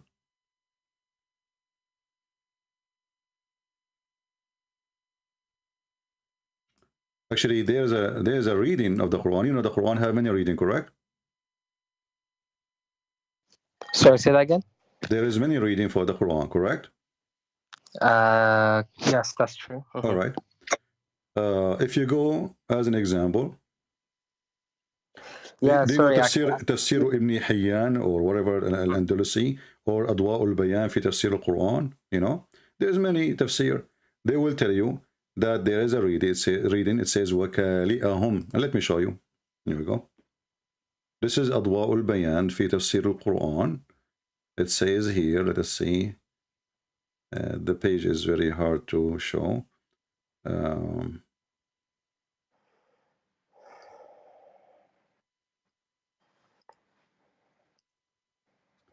Okay, let us show you here. This is Tafsir Ibn Hayyan. It says, وَكَلْبُهُمْ بَاسِطٌ ذِرَاعَيْهِ بِالْوَصِيدِ وَقِرَاءَةٌ وَكَالِئَهُمْ بَاسِطٌ ذِرَاعَيْهِ. So there is different reading for the Quran. Which one? It says كَالِئَهُمْ, not كَلْبَهُمْ. There's a huge difference between their dog and their provider or their protector, which is the angel. So the angel, he opened his arms. That makes sense. He had opened his wings to protect them. He's an angel. And he is standing firm to protect them if in case of the army is coming, not a dog. The dog, actually, they should hide the dog because the dog will bark. And if he barks, the army will hear. You know, they are in a cave. They can watch from the small hole of the cave. They do not need a dog to arm them, you know. But if they have the dog barking, maybe even he will chase the soldiers. Hey, I'm here. You know. So the dog is not useful now. But the truth is that this is Kaliyahum. And this is one of the things too about Muhammad. What kind of God he sent him 7 reading? What do you think about this? You claim that your prophet is a prophet. Did Allah send Musa's? You Muslim, you claim Musa's is a Muslim, right? Okay, did Allah send 7 Torahs to Musa's?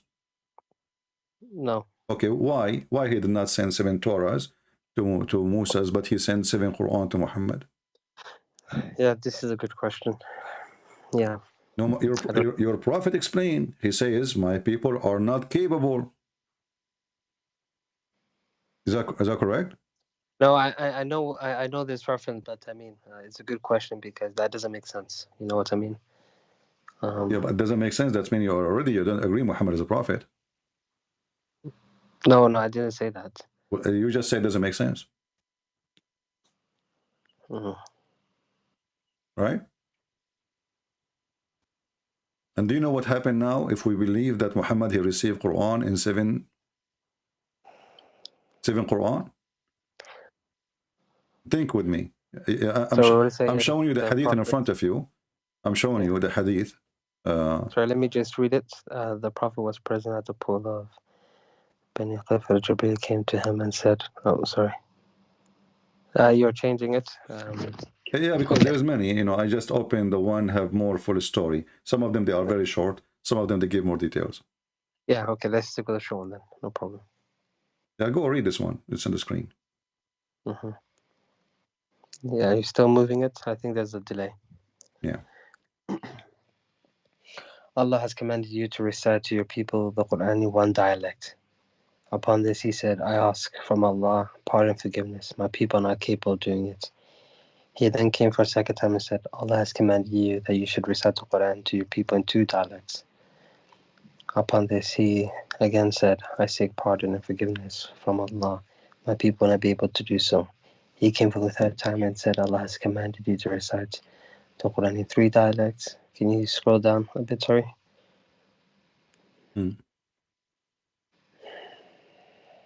So what is the excuse? He want more Quran? No. The excuse here is that the people are not capable, correct? Capable. Okay. Yeah. Capable mean what? What do you think? Quran? Quran is a language, correct? Quran is a language, yes. Language. Okay, it's a words. So people are not capable of what? Obviously understanding, correct? Okay. So how the Muslims they say that the Quran is a perfectly made by Allah, and Allah is the best author, and who can make Quran like this Quran? The Quran say, and then we find that I need to write my book, rewrite my book 7 times, in order for Abdul to understand what I'm saying. I have many books. Imagine I need to write my book as an example, Deception of Allah. I wrote it first time, people don't understand. Then I wrote it second time, in different way. Still people don't understand. People say to me, Christian Prince, your book is really horrible. We can't understand what you're saying. So I read it third time, and then still didn't understand. Habibi, Christian Prince, Habibi, your book is, we cannot understand Habibi. So Christian Prince, he write it 4th time. Is it okay 4th time? No, Habibi, we don't understand Habibi. Okay, 5th time? No, we don't understand. 6th time? No. 7th time? So Allah, he had to rewrite his book 7 times in order to make his words clear. That is the worst author ever in history.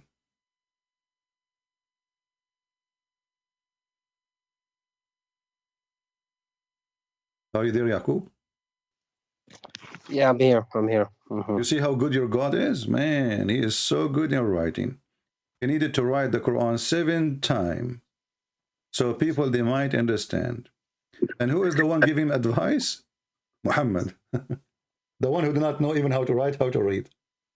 Allah is taking advice from the illiterate about how his book can be good or not. Look like Muhammad, he used to work in, like in those magazines who do make a study of some books, like, they make an article about them, if they are good or not. So Muhammad is saying, Allah, come on, what are you talking about? Once? No way, my people are stupid. You have no idea, You need to write it again, okay? Send me a second one. Allah, he said, oh, okay. Well, Allah, he go to the office, he write it second time. I mean, have you ever heard, is that a bazaar? This is a Middle Eastern bazaar. You go to buy falafel, you say to him, the falafel, how much? He said to you 100. You say, come on, 50. 50 is too much. Yeah. Okay, 45. I mean, this is God, this is a man, he's a prophet. How come Jesus did not receive the Injil 7 times and his people don't understand? That's mean either the Muslims are so stupid and the Christians are so smart, or the whole story is a fabrication. And what kind of God, he cannot write his book to make it clear from the first time?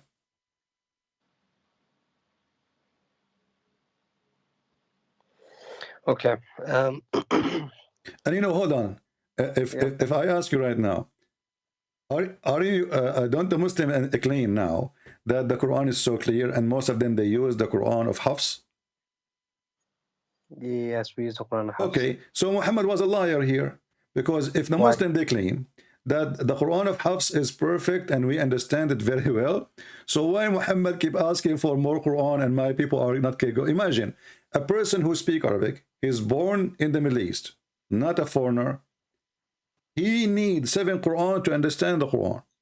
A guy Abdul from Pakistan, he do not know Arabic, he don't speak Arabic, he never heard of Arabic, and he tell us, brother and sister, Quran is very clear, and you read the Quran, you understand it very well, because Allah, he opened your chest. Like, what the heck?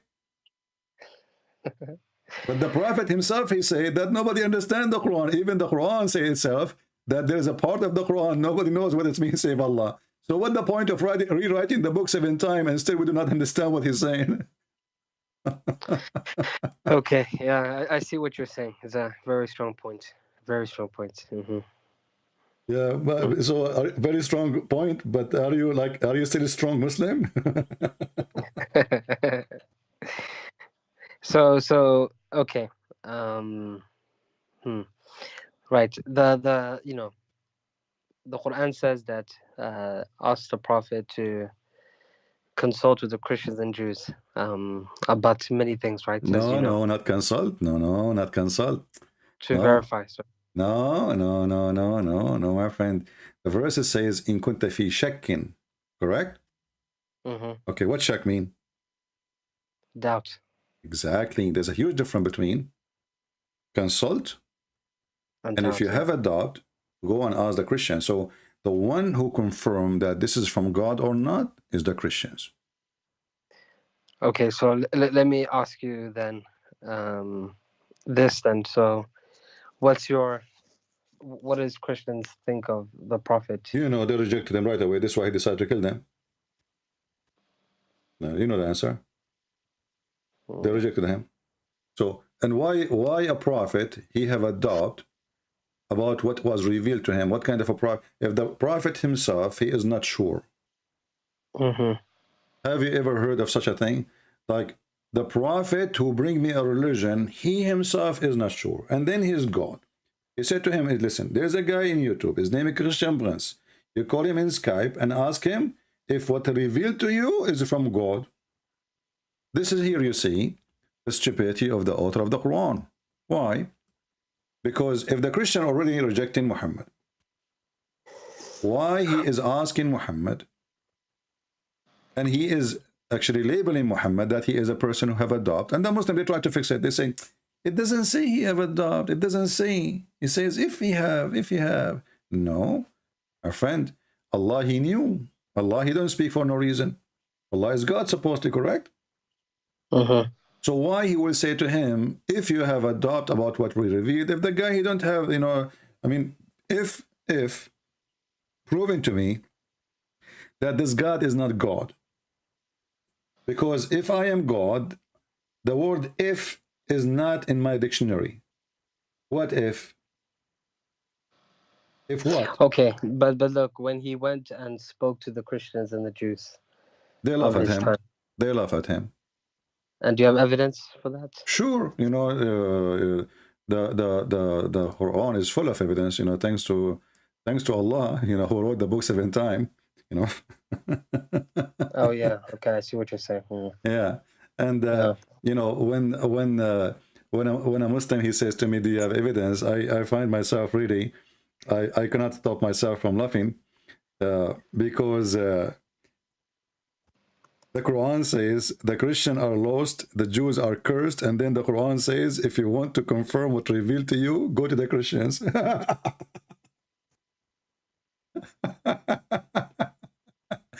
It's like telling somebody, if you lost your way, go to the one whose GPS is broken. I mean, aren't we the one is lost? Aren't we the one we are lost in the chapter of Al-Fatiha? And the Jews are the one who is cursed?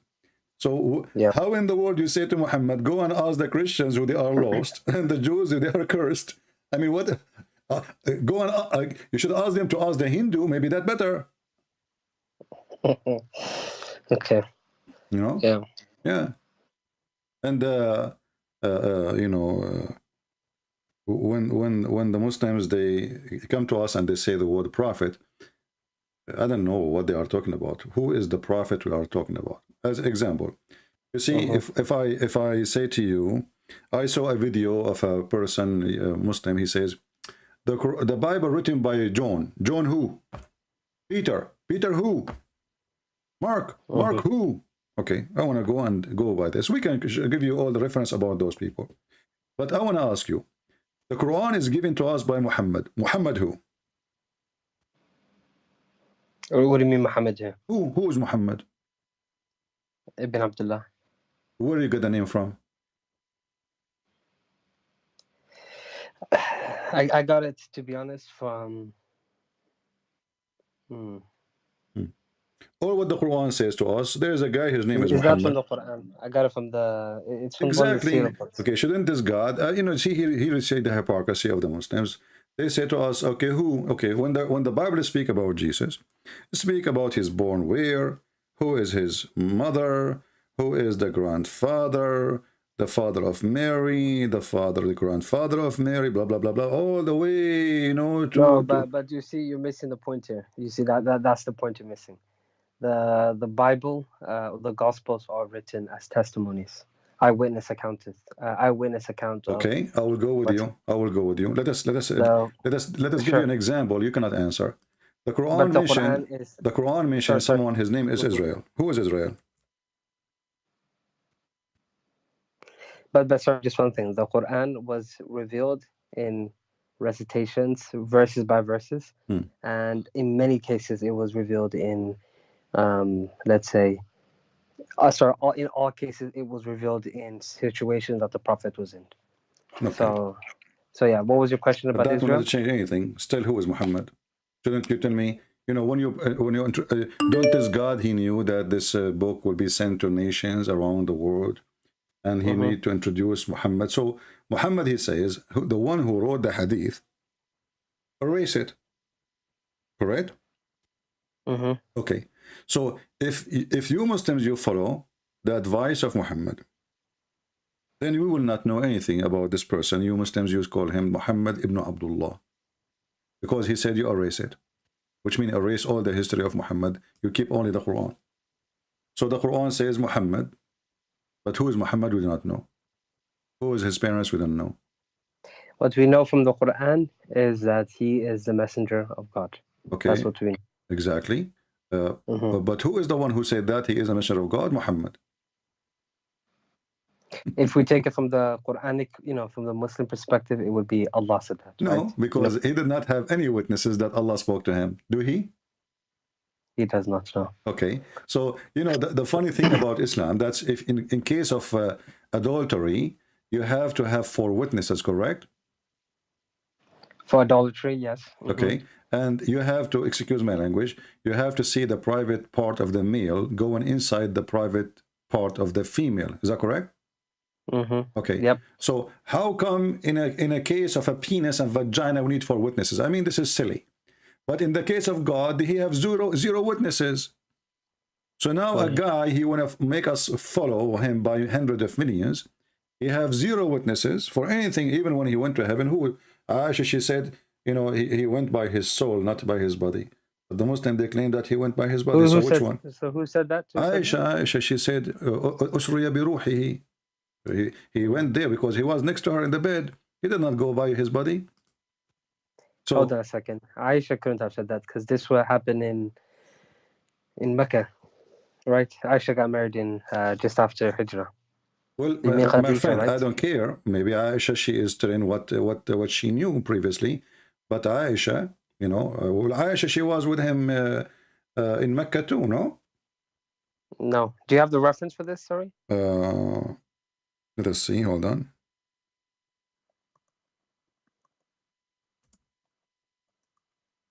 Let us see.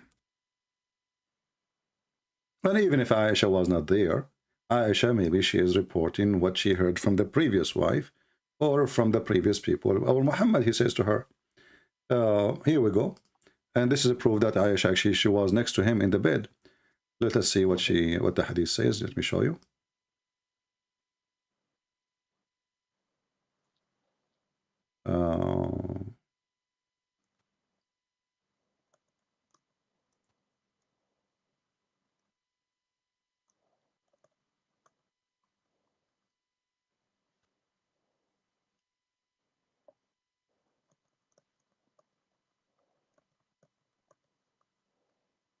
Okay, this is Kitab al-Sirah. Okay, let me show you the reference. Kitab al-Sirah, As-Sayyida Aisha al-Mu'minin. You're sharing it on your screen, right? Sorry. Yeah, it's in the screen. And now I will go down and I will use Google translation, but let us see the Arabic first. Just give it a second because it's delayed for Yeah, that's okay. Yeah. Okay. It says, here we go. It says, ما فقدت جسد رسول الله صلى الله عليه وسلم ولكن أسري بروحه. Reference number 3. What does that mean? I did not miss his body. That means she was next to him, not as you said. So who said this? Aisha. Okay. All right. But he went up to heaven by his body. Use Google translation. And I can give you the link. Please do. Please do. Yeah. So here, number 3. Let us go to number 3. Where's number 3? Yeah. I did not lose his body. This is Google translation, as you know. I did not lose his body, the body of Messenger of Allah. God the prayer and peace upon him, but he was taken by his spirit. Going up, you see it? Let's give a few seconds, sorry. It's delayed, I think. Yeah. Yeah, it's just trends. I can see you're going to translate now. Okay. Ibn Ishaq, he mentioned that Aisha. Yeah, so I can see now. So okay, he used to say that he have a spiritual journey, right? And this is the hadith. It says, I did not. Prophet, may God prayers and peace be upon him, said. Sorry, can you just scroll up so I can see the full hadith? Yeah. Because otherwise it's not. Well, this is the hadith. Actually, start from here because they are quoting different hadith. Here, this is different hadith. Here is different hadith. So those are reference. This is the whole article. And here it says, biography of the Lady Aisha, the mother of the believers. And here you go down, page number, I think this is page number 282, and you go down to number 3. It says. Yeah, okay, I found it here on my computer as well. All right. Okay, and that's fine. Okay, no. Okay, I accept it. I accept that this is what it says. Okay. Okay. So there's no witnesses. It was what? I can say I went up to heaven by spirit, and all this story is a fiction story. It is a dream. It's not true. And actually, if we go right now to the Quran, you see the Quran written 7 times in order to make it clear, correct? Correct? Okay. So, yeah. Where is the verse in the Quran? It says that Muhammad was taken to heaven. Nowhere. It says, Usriya bi abdi. Who is the one? Where? It did not even say to him, he took him to heaven. No, he said that he took him from, if you're referring to the Quran, if we go strictly by the Quran, he took him from Mecca to Al-Aqsa. So did Allah lie? No, he just didn't mention it. The Prophet. Why he did not mention it? I mean, this is very funny. Which one is more important journey? To go up to the 7th heaven or to go a few kilometers away to Jerusalem? What's wrong with this religion? Seriously, what's wrong with this religion? So the God of Islam, he did not mention that Muhammad, he went to heaven. Nowhere. It says that Allah, he took him to Al-Aqsa mosque. By the way, there's no Aqsa. What Aqsa? And how we know that this is in Jerusalem? How we know that Aqsa is in Jerusalem? Aqsa is the farther point, and Jerusalem is not far. It's not far. So the Quran never says that Allah took him to heaven. And you need to ask yourself, why in the world such a thing is not mentioned? If it's true. Obviously, Muhammad is a fraud. He is the one who brought this verse, and Allah gave it to him to tell them what happened. But as you see, Allah just took him to the mosque. Which mosque? Nobody knows. It says Al-Aqsa. Where is that? At that time, the Muslims did not know what that means. Do you have reference for that?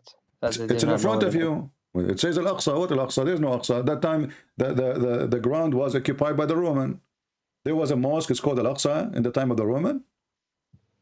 That is funny.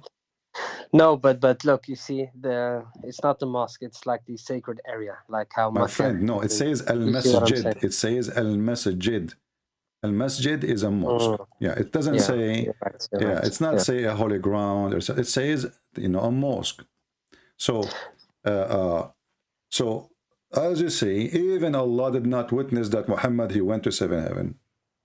Allah, he have time to tell us about the conversation between Mrs. Ant and Mr. Solomon.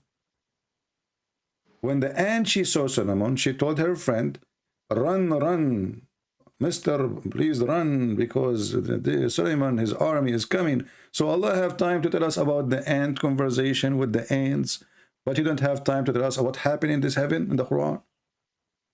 He have time to tell us any woman she can give herself to the prophet so he can F her, but he don't have time to tell us about the journey. What happened? How he took him? Where? When? Nothing. All what we see. Praise be to Allah. Allah saying praise be to Allah. I never heard of a God. He's so silly, you know. Praise be to CP. Yes, but you have to remember the context in which the Quran is revealed. But I get your point on. My friend, is that a message from this? God, or this is a message from a man? If it's a message from man, I can understand why it's not perfect. And as long what is preserved is the Quran, it's not the Hadith, correct? The Quran is preserved, yes. Okay, so the preserved Quran is the Quran, not the Hadith. Then how in the world now we will know what happened? As long the Hadith is always suspicious. What happened there? How in the world we will know what happened? Who is the one? Actually, shouldn't he say at least who is the one who took who?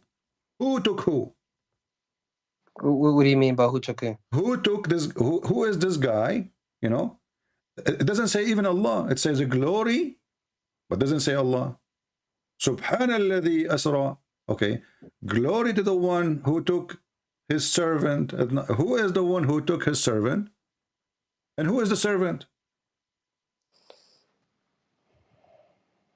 If the one is talking is Allah, why Allah says Subhana to himself?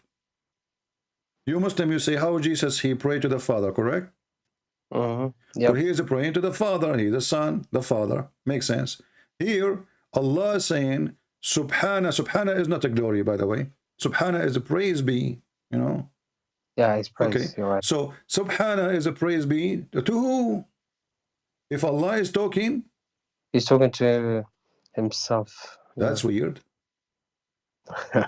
Allah saying Subhana to himself. Isn't it obvious that this is a guy is making Quran and he's talking about what happened? Like, okay, No, but you see actually 1 second.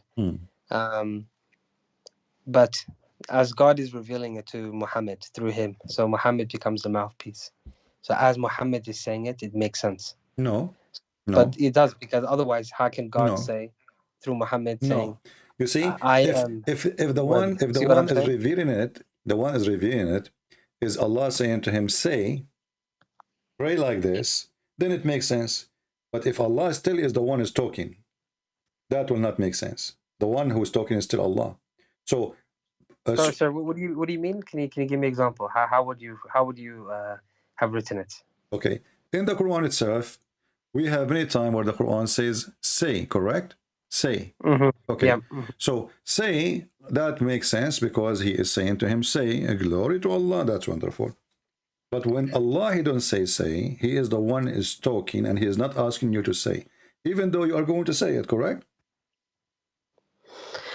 Yeah, okay, I see what you're saying. So he is the person is talking. He is not asking you to speak for him. He is speaking to you. Correct? Okay, so he did not say, he say, praise be to who? To the one who took his servant. The Muslim between two brackets, they put Allah. Why Allah want to say praise be to the one who took his servant? Who is praising Allah? Allah. Why Allah is praising Allah if he is one God?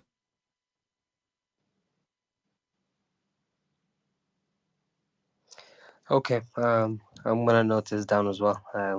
Yeah. So when you say to me, Yaqub, that's why you don't accept Muhammad as a prophet, all of this is a shish kebab. You know, I mean, why this guy, he have miracles, and those miracles cannot be found anywhere? Isn't it the Quran said?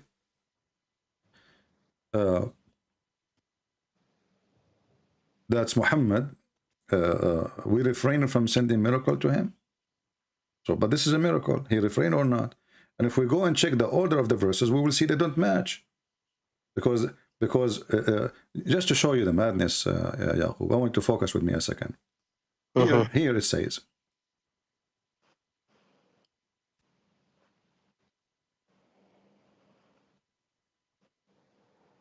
do you see the surprise I'm showing you now? No, because it's a delay. Sorry. Chapter 17, verse number 59 says what? We refrain from sending miracles to Muhammad, correct? Nothing hinders us from sending our signs except that the people of old times rejected them as a lie. Okay. But how in the world this happened? This is the same chapter says Allah, he took him to heaven. Or he took him to Al-Aqsa. This is not different chapter. This is the same exact chapter. Chapter 17, verse number 1. So 59 verses after, Allah, he says, we never give him signs. I like it. I like it when a Muslim, he laugh at his book. I love it. So the same chapter saying we took him to heaven. No, I wasn't laughing at the book. You were laughing, Yaqub. Come on. You are afraid from the Muslim will be upset from you. It's okay. It's okay. No, you're right. You're it's right. Okay. I was laughing. Okay. Yeah. So, okay. Right. So how he say in the beginning of the chapter, glory to Allah, the one who took his servant to journey in Aqsa. And this is supposed to be a miracle. And then we scroll down in the same page. We did not even go to different chapter. It says we refrain from giving him signs. Like, what the heck? Did you refrain or you did not? I mean, this God is obviously mentally ill. He forgot what he did.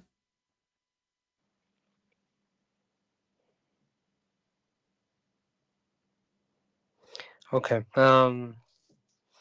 Look, what I'm gonna do is this. I think you made your case very strong. To be honest, I'm going to take these with me. I still am going to push a sheikh to speak to you. All right.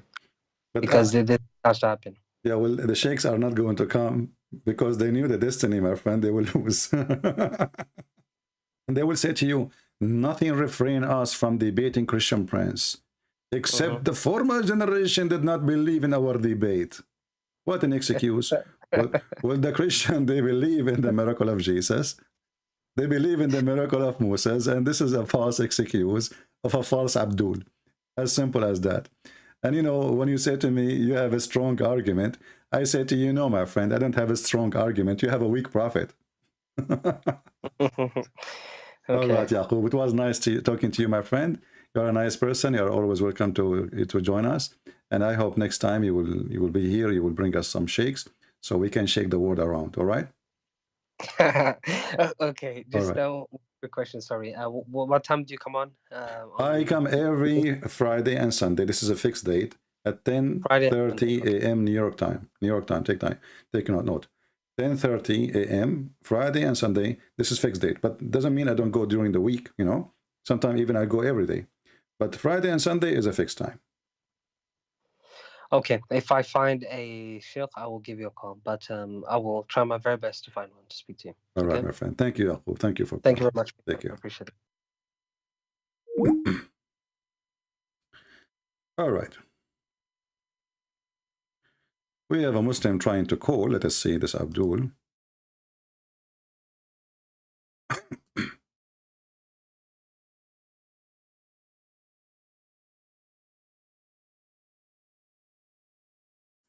Trying to call him.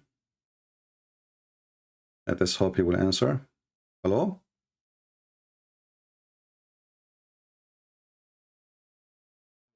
I don't hear you, my friend. Can you speak louder? Yeah, I said good morning, good afternoon. Good morning, good afternoon. How are you doing, my friend? I'm fine, good son. For some reason, your voice is muffled. I don't know why. Oh, I don't know. Let me see. Okay. Let me remove it. Let me see if I can. Okay, now it's better. We can have a Now it's better perfect. sound. Now it's perfect. Go ahead. Yeah, thank you. Yeah, I have been listening, watching some of your videos, and I'm quite right. I'm a Muslim, Huh? but there are some areas that I really want you to shed more light on the Christian perspective on the existence of God. What do you mean exactly, existence of Yes. God? Yeah, actually, this God the Father, God the Son, and God the Holy Ghost. I need more clarification on that aspect. I'm a little bit, though I'm calling you from Africa, Nigeria. You are welcome, my friend. I'm really a fan of your. I love African people. I have really special passionate for the African. I love them. You're welcome. So, you know, when I say to a Muslim, your God is one, and he say, yes, he is one, correct? Yes. Is that you who decide that God is one, or he is the one who decide that he is one? Definitely, he should be the one to decide. God is one. Exactly. So just because Allah, he says to you, he's one, you accept, correct? You don't negotiate. Yeah, we have no reason to negotiate. No, because you cannot. He's God, right? Yes. Okay. But if I ask you now, he is one what? What you will say? One. Yeah. One God. Good. But when the second you say he's one God, that means there's two gods. Is he one God? Is he one God, or he's one? He is one God. Okay. But if you say he is one God, that means he is part of numbers, of chains of numbers. There's one, there's two, there's three. Otherwise, why you are counting? Is he a number? Are we counting God, or we are? What do we mean when we say he's one? Yeah, to my understanding, just to show his oneness, being the Alpha and Omega that control the whole universe. Okay, that's fine. So if I want to say, if I want to show his oneness, then I'm using the word God, the wrong word, because I can say that we have a God. His name is Allah, and I do not need to say he's one or two, because his name is Allah. His name is Allah. I did not say both name. I didn't say the three names. I said his name, a person, individual. So already in the language, it's already included that he is a one person, right? Yes. Okay, but so why I'm saying the word one? The word one here is not right, unless you are trying to use the Hebrew language, which is echad. So God in the Bible, he says that the man and the women, they, you know, the man, he leave his family and they will be attached to his wife as one, echad. And this is the same word used for God in the Bible. Your God is echad. Echad is unification, is unity, is not one person. Now, if we check with the God of Islam, who he said to you that he is one, do Allah, or did Allah say in the Quran that if you want to take a wife or a partner, he will take it from us? Yeah, actually, I've watched that video that you really deliberate on that topic, but I'm still learning more on that aspect. I will definitely call you one day and discuss much about that area. Yeah, but you know, we're trying to explain. Don't worry, still we're going to talk about the Bible. But look what happened in Islam. The Muslims, they say to us, Allah is one. And then we find that this God, Allah, if you want to take a partner, he will take it from us. Okay, if he is a one person, how he will take a partner from us? And then the Muslims, they try to explain it. Yeah, go ahead. No, go ahead. The Muslim, they try to explain it. If we go into the interpretation, they say, well, if Allah, he want to take a partner, he said he will take it from us, and he meant the angels or the hur. But hur are women, are human. How Allah can partner in order to take a wife with someone is a human. You know, you cannot marry a cat to a cockroach, correct?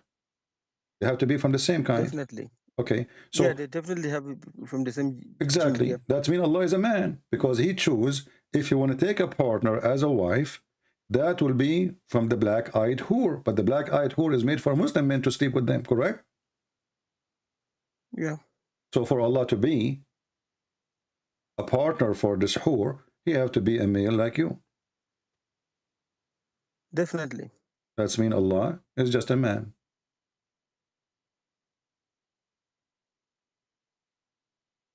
Yeah, going by this perspective, based on the explanation, definitely he is a man. Okay. Not Not a only woman. this, not only this, Muhammad, because he was under the influence of Christianity and Judaism, he claimed he learned from the Jews and the Christians that the Messiah is coming back. And you Muslim, you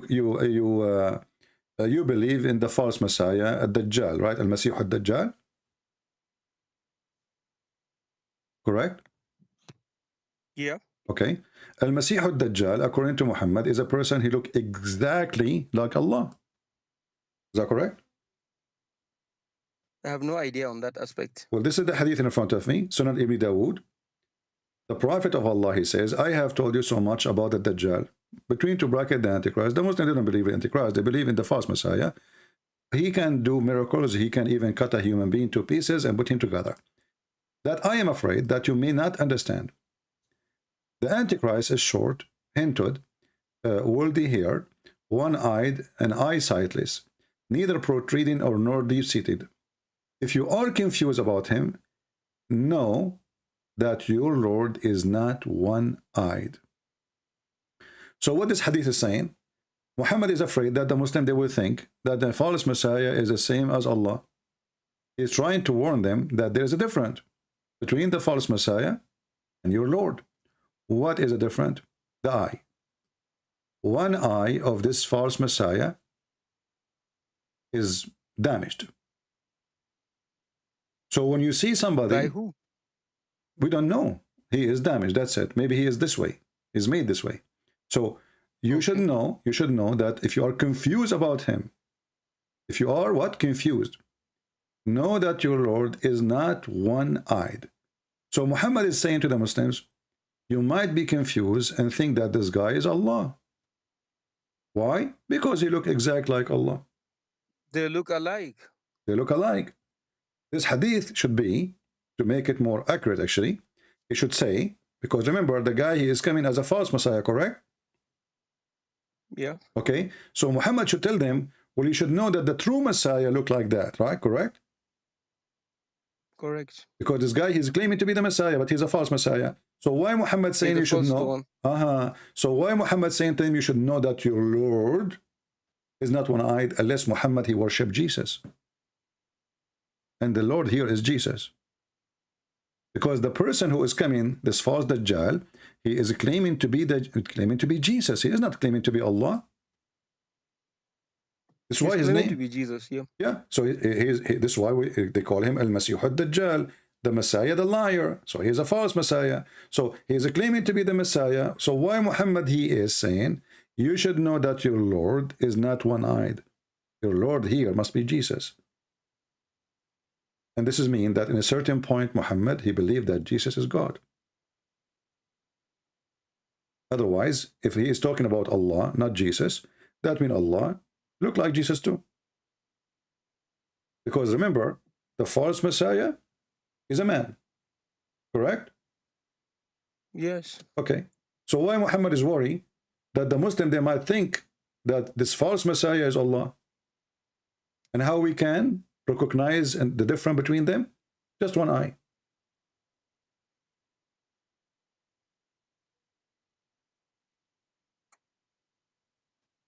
So anybody with two eyes definitely really looks like Jesus. And whoever looks like Jesus, definitely he is a God. And this is funny, by the way, because I mean, this is the only difference between this guy. He can't cut a human being, put him together. He can't fix his eye. I mean, Muhammad, he says to you that this guy, he can chop a person by his sword and make him two pieces.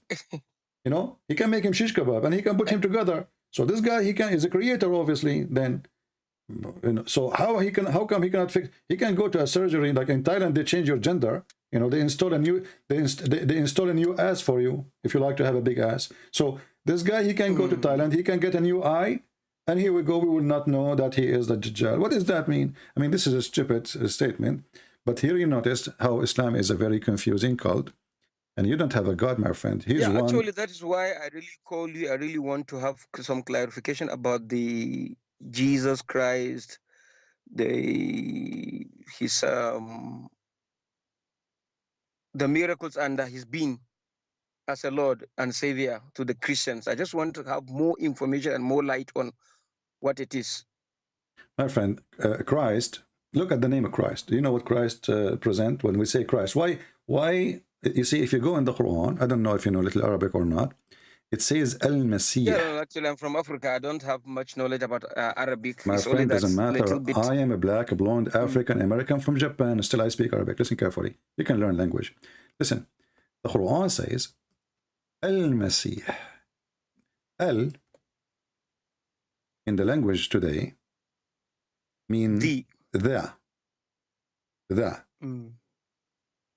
Al, in the old Aramaic and Hebrew, mean God.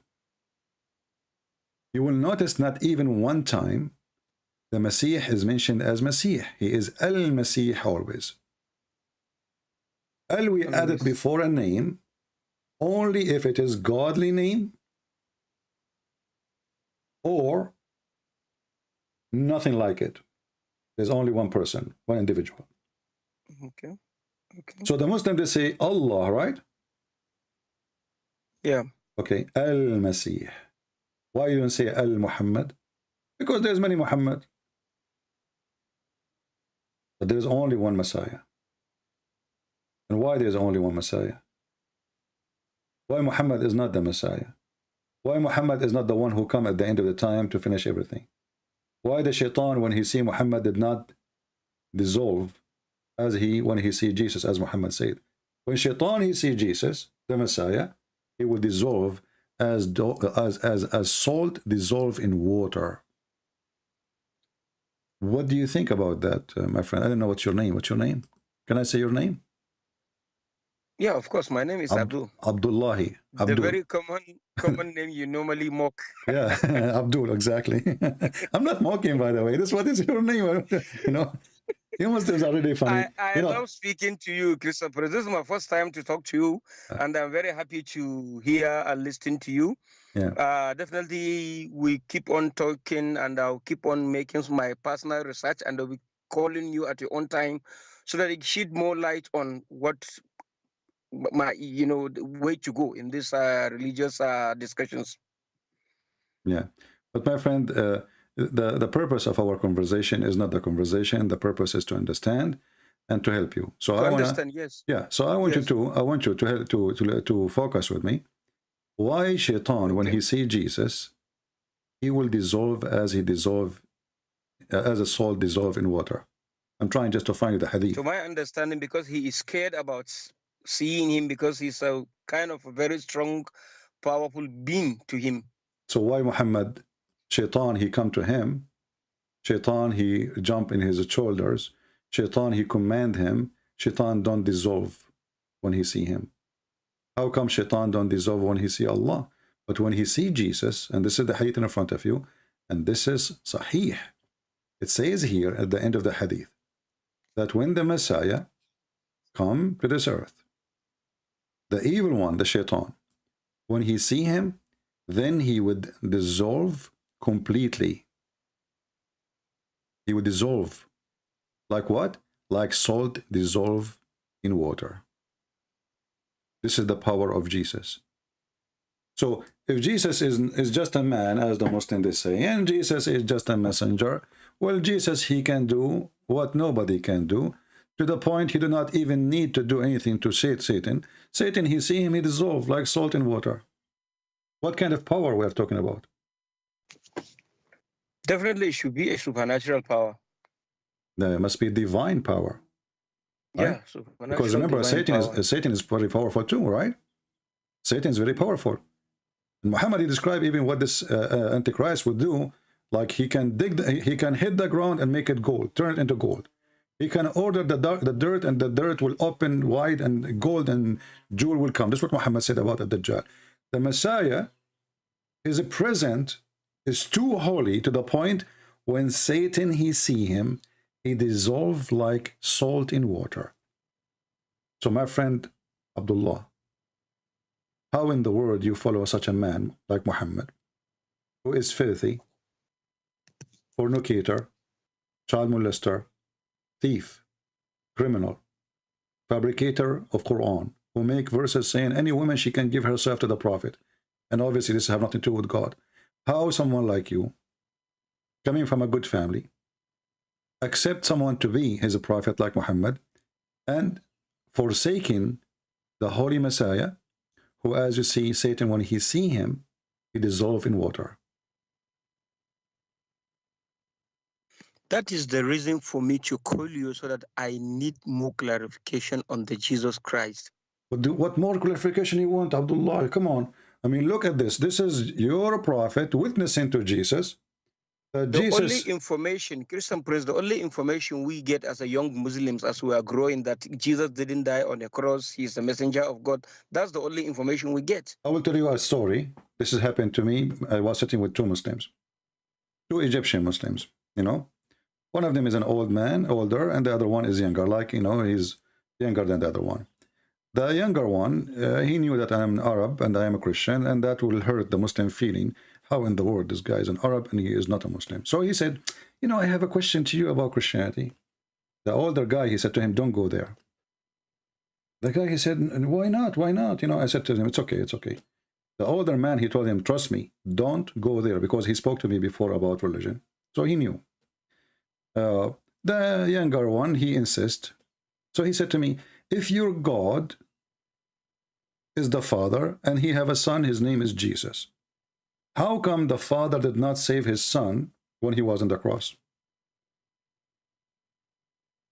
Do you understand the question, Abdullah? I understand very well. Okay. I understand very well. So I said, okay, that's wonderful. So you are saying to me, if God, the Father, and he have a God, the Son, and then the God, the Father, he should save his son from being on the cross, correct? Yes. He said, yes, because the father, the first thing a father would do, what he would do, he would save his son. I said, okay, no problem.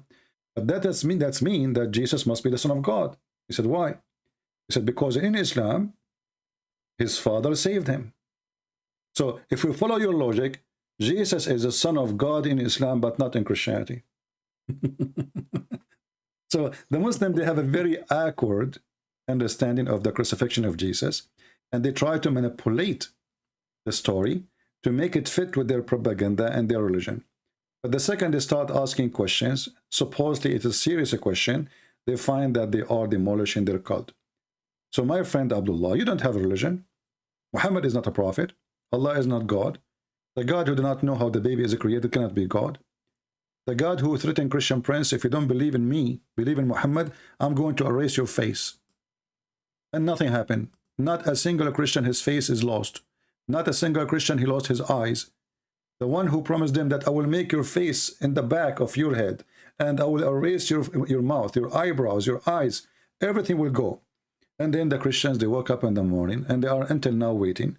And Allah, he promised them, the same as we did to people of the book before you, the Jews, we made them monkeys. So this God, he made us a threat, but he cannot do it. Jesus, he saw the tree. Just because the tree, just to show them example about you cannot say to the Lord, I cannot do this. He cursed the tree died immediately. Allah, he cursed the Christians, and he told them, you can turn off your camera, by the way. Your camera is on by mistake, maybe. All right? Are you there, Abdullah? Yeah, your camera is on. Yeah. So, sorry. I'm just trying to read the hadith on your screen. Yeah. Yeah. So, you know, so if you don't believe in me, Allah will erase our faces. He will efface it, and nothing happened. False threat, false prophet, false God, and we can show you tons of those. So why you, my friend Abdullah, you don't decide to leave Islam right now? Obviously, your prophet is a false prophet. The sun set in murky water. The sun, Allah, he sends Al-Qurnayn, and he is a bisexual to build a dam between us and Gog and Magog. We cannot find Gog and Magog, and the ratio of Gog and Magog is 1,000. We lost connection with him. Is 1,000 to 1 human being. Let us call him again and see, maybe we can get Abdullah out of Islam as usual. We do. Yes, Abdullah. No.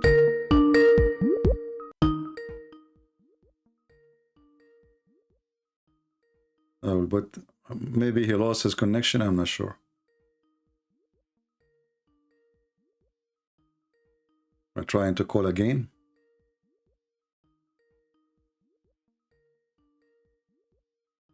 All right, I don't know what the problem. He did not receive my call. But I hope that Abdullah will text me again and tell me if you'd like me to call him. And we hope to hear from him that he decided to leave Islam. Let us hear. We have another Muslim.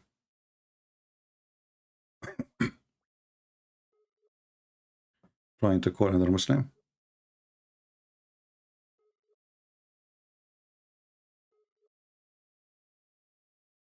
And, you know, the Muslim, they say, they get surprised about the number of Muslims leave Islam after talking to me.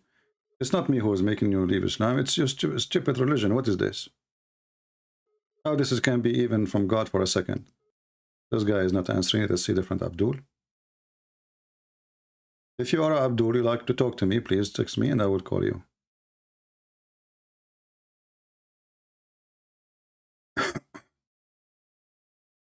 Okay, I don't know if this person is still there.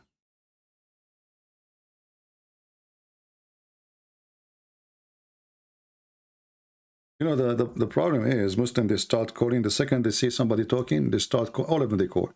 If nobody is calling, nobody is talking, nobody call.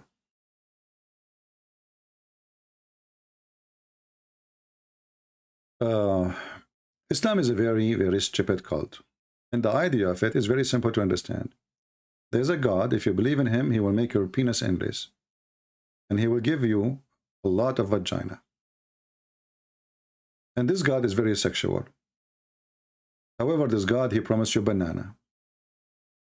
And he promised you that you will have a nice pillow. And you will sit in couches. And you will have a river of wine. A river of milk. Your women, they will be jailed inside their tents because this is the God of the Arab. You do not know better. And because those Arab, they like to own women, not to marry women, he knew their mentality. He knew how they like to capture the women, so she cannot leave them for a different one. That's why Muslims, they build houses with high walls, so the neighbors cannot see inside the house. They're females. It's an ownership. He is so worried about somebody seeing her feet because he speaks of himself. He knew himself when he looked at women what he see. Islam did not teach you decency. And this is why those whores, they will be jailed inside their tents. Because Muhammad is speaking to people who believe in women ownership. A woman, she is just made for a purpose, and that purpose is bed, according to Islam. And Muhammad, he wanted them to be sure that they will get what they like to get. What do you like to have? The Arab, they are Bedouin. They take a shower once a year, or maybe once every few years. Water is not exist, very rare.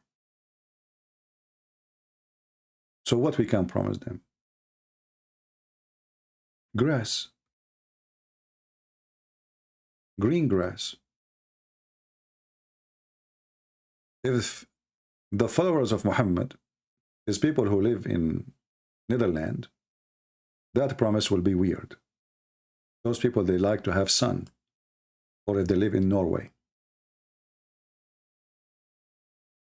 Muhammad, he promised them silk because they are poor. He promised them grass, green grass. Even the clothes they will wear, it is a green. You see, the Muslim translation always is very funny and weird. You cannot take a translation seriously. All their translation is absolutely false. You change the translator, you change the whole book. Istabraq, imagine, Istabraq is a kind of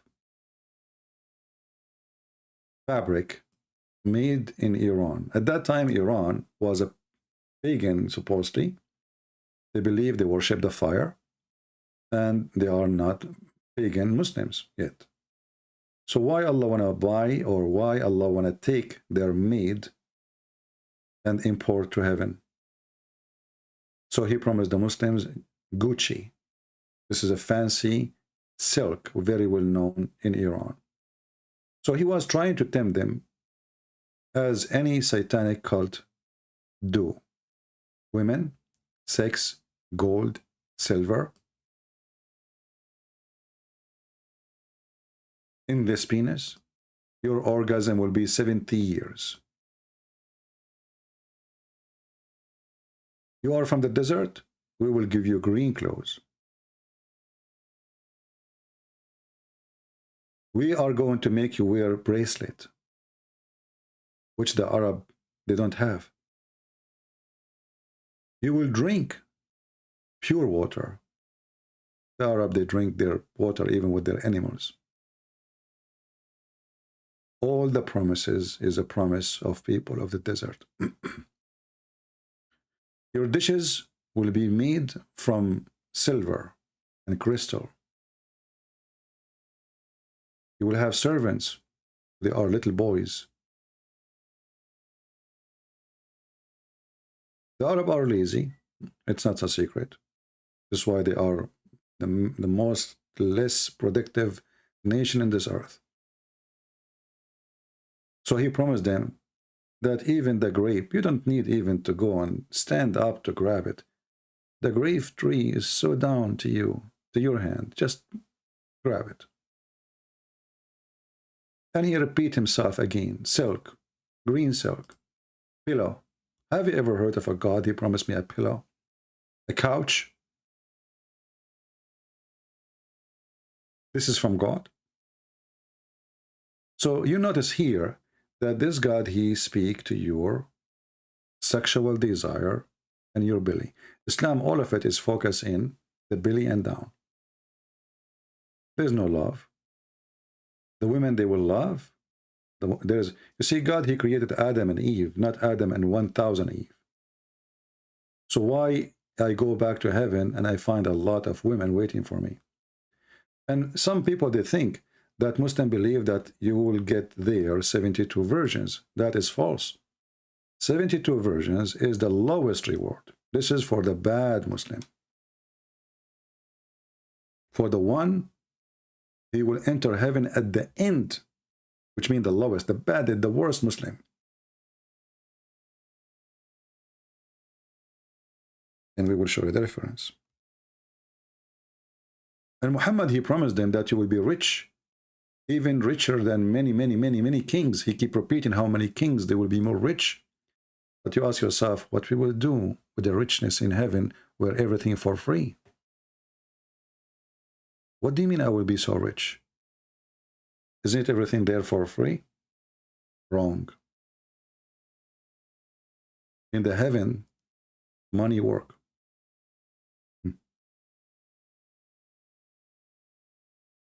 In the heaven, there is a bazaar. And this bazaar have nothing to sell and buy in it, except sex magazine. It's hard to believe that this religion teach that. But as you know, we don't say things without showing reference.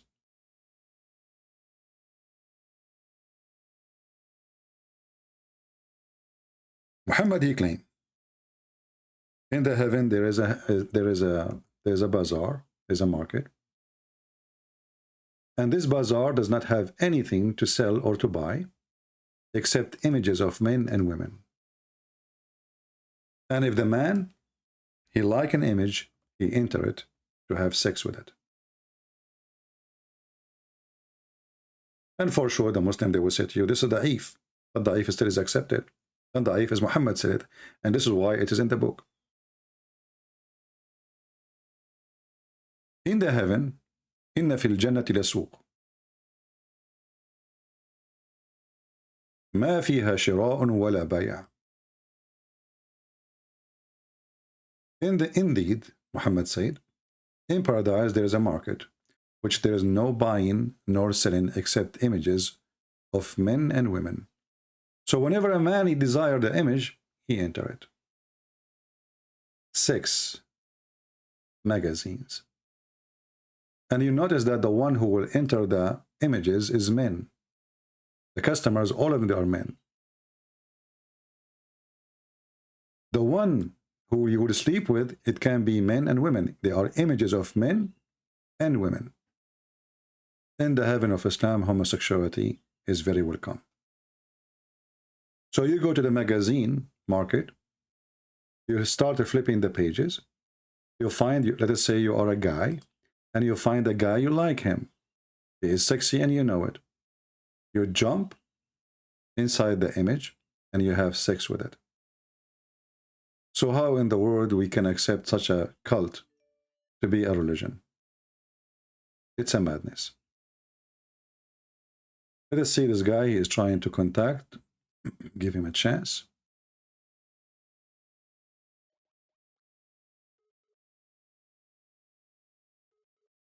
Feel free to subscribe to our channel if you like what we do. And we give our books for free in many languages. That means they post for you from time to time. And don't forget to subscribe to Patreon. It costs you nothing, so you can get notification when we go live on air. Let's try him one more time. If you don't answer, we will block him. We will see. Hello? Yes, my friend, you are live on air. Go ahead. I want to debate. What do you want to debate about? Are you qualified to debate? Yeah, I can debate. Do you know how to write, how to read? Of course I know how to write and read. Oh, what do you mean, of course? Well, who doesn't know how to write and read? Who? Well, I do know how to write and read, yeah. So there is a qualification of knowledge to know how to write, how to read, or there's no need? I can do that, yes. I don't understand what? I can read and write. You asked me. I know, but is reading and writing is a qualification for somebody to debate about something? To teach us about God? Yeah. So how you're a prophet, he is a person cannot read and write, yet you want to teach about God? No, but that's the thing, because like Allah says in the Quran that the prophet was illiterate, so that he can, so that the people wouldn't doubt that he wrote the book himself. So it says in Surah Al-Kabut, verse 48. Okay, but my friend, nowhere in the Quran it says that your prophet, he do not know how to write, how to read. The word yes, it does. No. Surah Al-Kabut, chapter 29, verse 48. My friend, okay, I will show you. Friend. The word ummi does not mean Are we live? Are we live on YouTube? Yeah, we are live, yes. So I'm asking you now, do you know how to read? You said yes. Chapter 2, verse number 78. Can you read for me what it says? From which chapter?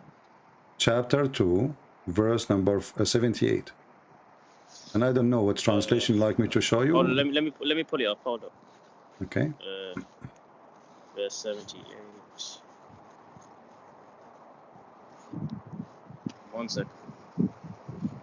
It says, and among them are unlettered ones who do not know the scripture except wishful thinking, but they are only assuming.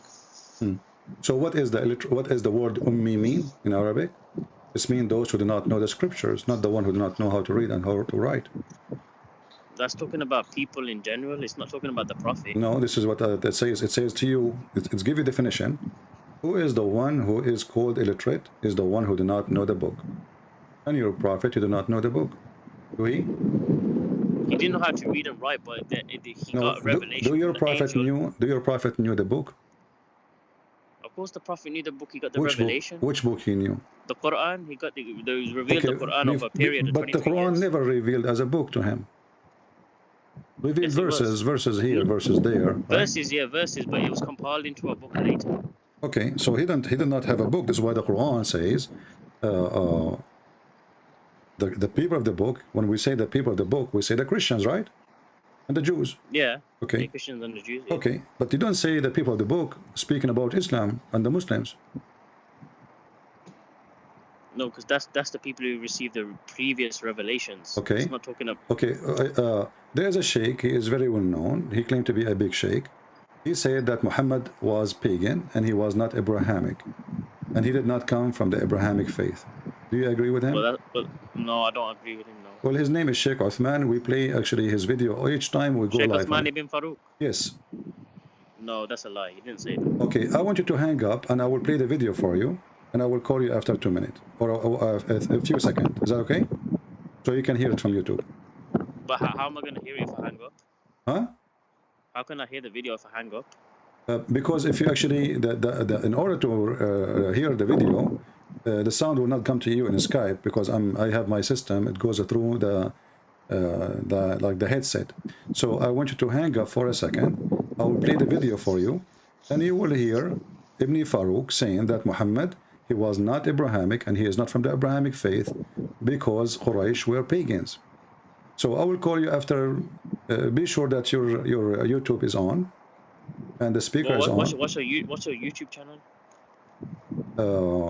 You don't know my YouTube channel? What's your official channel called? Because there's loads of them. Well, this is the official. You just type Christian Prince, the one it says live, and the title it says live debate with imams from London. Just search for live debate with imams from London. So I'm gonna.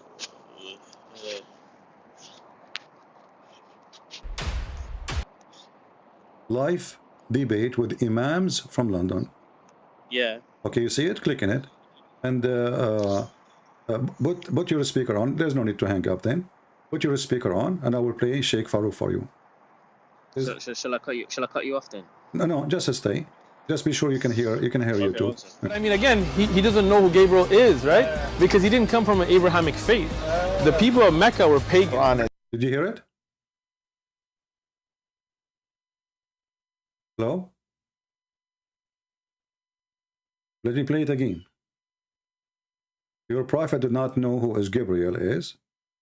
But I mean, again, he doesn't know who Gabriel is.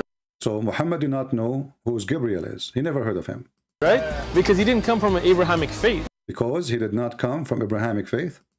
The people of Mecca were pagan. The people of Mecca were pagan. Let us repeat it again in case you did not hear it. He doesn't know who Gabriel is, right? Yeah, because he didn't come from an Abrahamic faith. The people of Mecca were pagan. Okay, did you hear it, my friend? I heard it. The okay. video. So Muhammad, your Farouk, he said. Okay, so Farouk, he said, and you said this is a lie. You told me, I told me a minute ago, you said this is a lie, correct? No, but but I don't know if that's out of context or not, because I've not seen the full video, so obviously I have to see. Our friend, but you told me the one who said that it's a lie. I told you Ibn Farouk, he said that. You said this is a lie, which means this can't be true. I don't know what he meant by that, but obviously. No, you know what he meant. He just said he did not know who is Gabriel. He came from the children of Ishmael, like my friend, Ishmael's lineage. No, he did not come from Ishmael. We can't prove that. But let us focus one by one. Let us focus one. Okay, we will go for Ishmael. I promise you. So. Did he say that he did not know who was Gabriel? What did the Prophet say that? No. Ibn Farouk, he said that Muhammad did not know who was Gabriel. Correct? He did know who Gabriel was. Well, not to start with, but he found out after. Okay, but Muhammad, he found out after he became 40 years old. So 40 years, Muhammad, he never heard of Gabriel. Do we agree? Yeah, he didn't. Okay. Muhammad then, and he did not come from Abrahamic faith, so he never heard of Abraham too for 40 years, correct? Yeah. Okay, you just said yeah, remember that. So how you say to me that Muhammad is from Ishmael when he never heard of Abraham? Yeah, because he wasn't told that then, but he found it out later. You have too much wind, my friend. I don't hear you. What? He didn't know it then, but he found out later. But how you just say to me that he is from Abraham, but he never heard of Abraham? He never heard of Abraham. You just agreed. And you told me 2 minutes ago that he is from Ishmael. So imagine that you are from Ishmael, but you never heard of Ishmael and Abraham. Because that's the furthest generations, isn't it? My friend, can you stay in a place where the wind is not strong, because your voice is really hard to understand. Yeah, but that's before he heard about Gabriel. About the Ishmael and that, but that was after. away after. My friend, there's no need for me to know about the angel now. You keep jumping from one thing to another. Do I know who is my grandfather? I mean, you are telling me that Muhammad, you claim that Muhammad is from Abraham, but you do not know. You do not know that he is from Abraham. Now let me ask you. Was Muhammad? You keep jumping from one to We are not. We are not. We are trying to prove to you that Muhammad is a fraud and he is not from Abraham. You said to me Muhammad is from Abraham. Muhammad is from Abraham, right? You are the one. Yeah. Okay, so Muhammad is from Abraham, but he never heard of Abraham. How do you explain that? Well, obviously he found out later, but it doesn't mean that he. So you are saying to me that Muhammad, just because he doesn't have certain point, he did not know. So what do you mean he found out later? He did not know who is his father? Well, he knows who his own father was, but he didn't know. So how he did not know? Okay, Muhammad now is 40 years old. He never heard that he is from Abraham yet? Well, as far as I know, he never. Oh, so now you agree with Ibn Farouk. So now both of you agree that Muhammad, in the age of 40 at least, he never heard of Abraham. He do not know what Abraham is. Yeah, but, now, what has that got to do with anything? Okay, let us see. You Muslim, you claim that Ishmael, he went to Mecca, correct? Yeah, he did. Even the Bible as well. Okay, no, in the Bible never said that. Yes, it is. No, never said that. He went into the wilderness in Genesis chapter 21, verse 13. The wilderness of Haran. This is not in Saudi Arabia, and even the Bible. Listen, my friend. The Bible says, listen, Abdul Potato. If you want to continue with me, speak like a man. You want to speak like a kid? I will hang up on you. I'm speaking like a man. Okay, you are not a man to speak like a man. Obviously, I'm just joking. No, don't joke with me. Either you are a man, the guy with the beard, you call me yesterday, you are a potato. We speak to men. If you are just a kid, you are a kid. Look what your prophet in the Quran and what the Quran says. The liar, they say that Muhammad, he is from Ishmael. And we just heard them saying that Muhammad never heard of Abraham. I never heard of somebody never heard of his grandfather. But look what happened. Abraham supposedly in the Quran, he came to the Kaaba and even he rebuilt the Kaaba.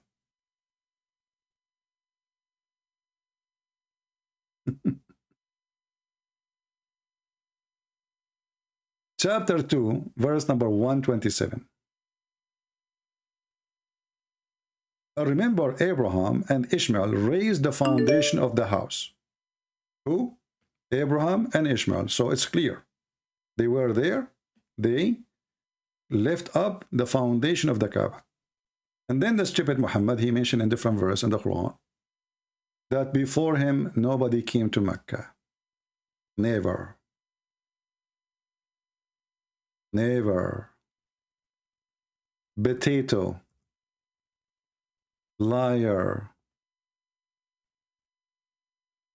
Chapter 43, verse number 23. We sent not, we never sent a warner before you, Muhammad, to Mecca.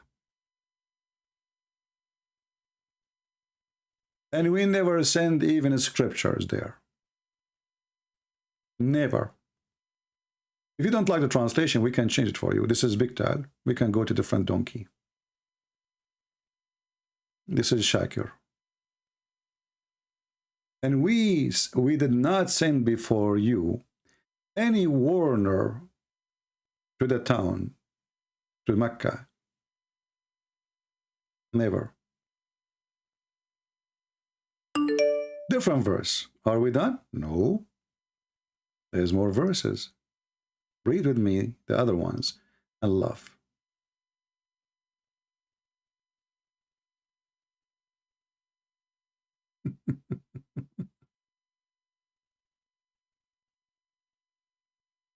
Let's see this one actually. Chapter 34, verse number 44. This is even more horrible. And we have given them no scriptures which they study, nor we sent to them before thee any warner. Never. Mecca receive any warner. So if the people of Mecca, all of them, they are children of Abraham, because if Muhammad is from the tribe of Quraysh, and Quraysh is Mecca. So if all the tribe is from Ishmael, and Muhammad is from Ishmael, and the verse saying, we never send them before you, any warner. Never, never. So how this stupid cult says that Muhammad, he is from Ishmael?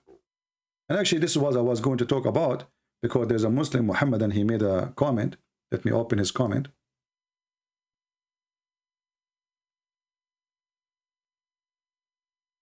Just to show you the stupidity of this cult.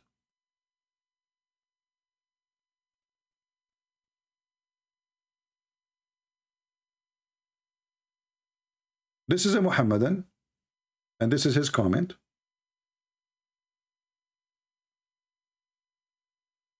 Muhammad SAWS was from the clan of Bani Hashim,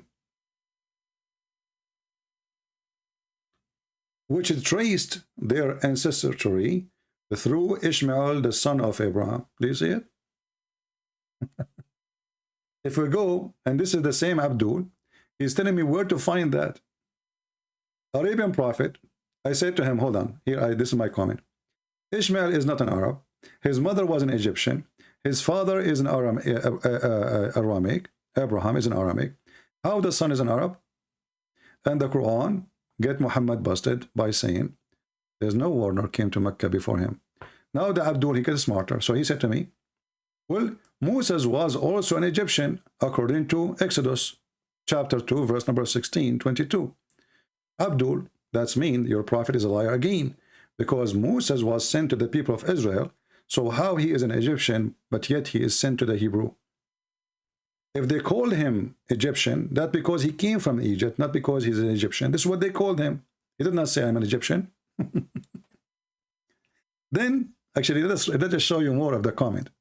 Just to show you that how those people, they are desperate to make their prophet a prophet and to give him a decent name, like a family name. He's unknown. Nobody knows his father.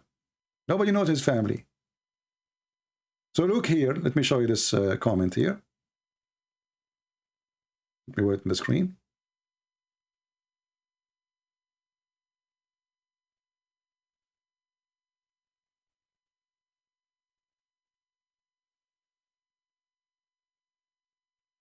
Let's read together. This is a different person, actually. No, this is a different comment. Let me sure. I hope I did not delete the whole comment. Let me see.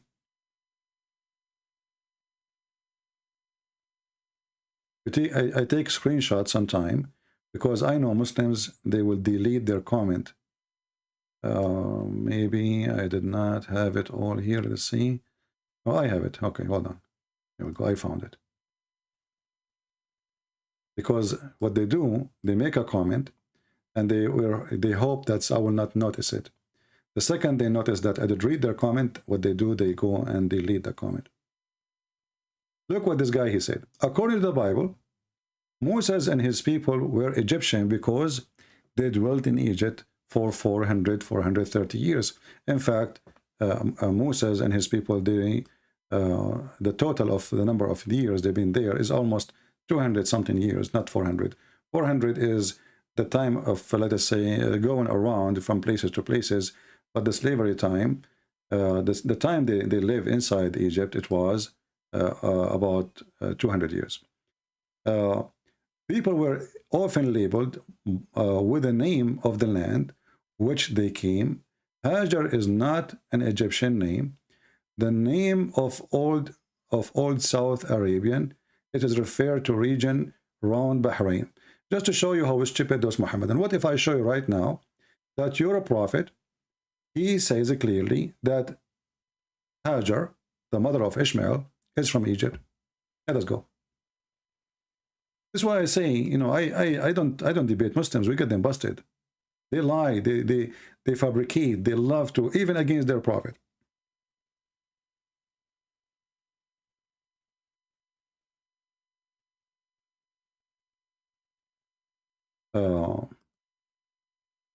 Let us hope that we can find it in the English website.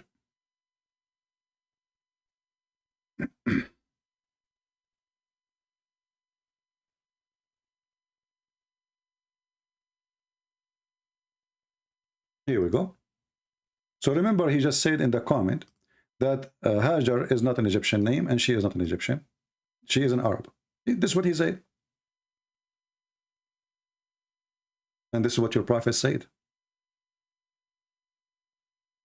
I'm trying to find it in English. Here we go. Thank God we found it in English.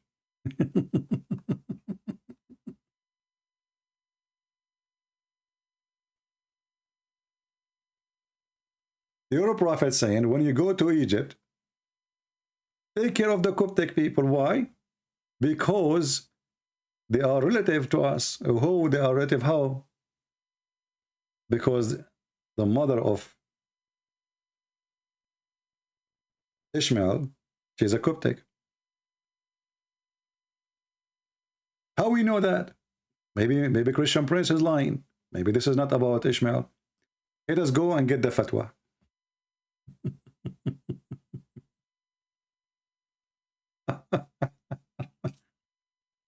This is your stupid fatwa. And this is your stupid Islamic website. And this is the stupid you got busted. Fatwa number 64910. Let us use Google Translation, peace be upon him.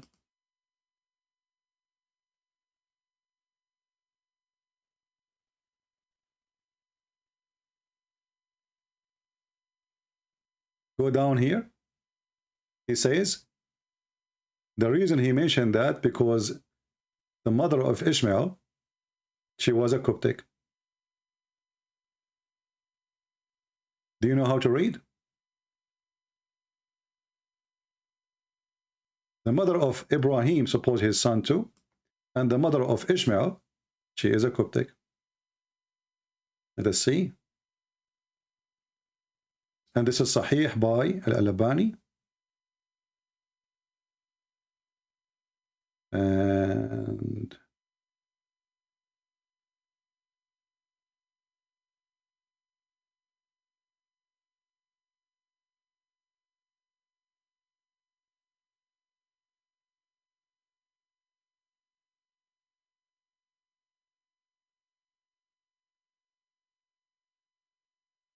do the Muslims even know how to read? Let me switch it back to the Arabic, because the English came confusing in order to read it. Sometime if you use Google Translation right away, the page doesn't come right. But let us go here. It says, Ismail Qubtiya. Here I'm trying to find where it says the mother of Ishmael. I don't see it in the English translation. When I use I don't see even the word Ishmael for some reason in the English translation. Yeah, I don't see the word Ishmael. It's gone. But here, anyone who speaks Arabic, it says, وقد فسر أهل العلم الذمة والرحم في شأن مصر كون هاجر إسماعيل قبطية, because Hajar, the mother of Ishmael, is a Coptic. Actually, we can do this. We can open Google Translation, take the phrase by itself.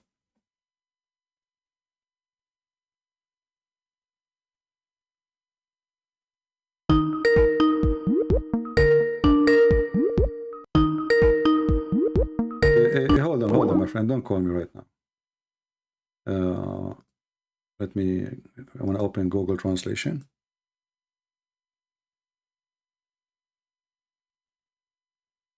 All right.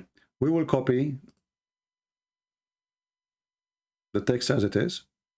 We take it there. Go to Google Translation. Copy paste. Paste. All right. Do you see it? So when we take it as a sentence by itself, it appears. For some reason, when you translate the whole page, it doesn't show. So when the Muslim, they try to fabricate and they say, well, this is not true, and Hajar is not an Egyptian name, and she is not an Egyptian, this is against your religion, against your Islamic teaching, and you are trying to fabricate things. In the same time, when the Quran says that Moses, he said, "O children of Israel,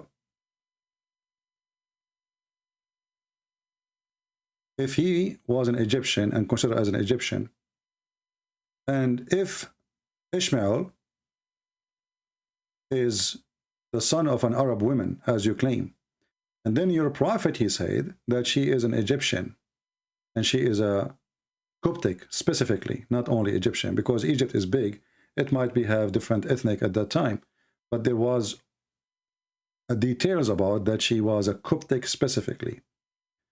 Same time, the Bible make it clear that Ishmael, when he left with his mother, Hajar, he went and he married from an Egyptian woman. And then Hajar, who was mistreated or ill-treated by Sarah, the wife of Abraham, the Bible says that they've been informed to come back because Sarah will not mistreat them anymore. She repented and she understood that she is wrong and she was doing bad.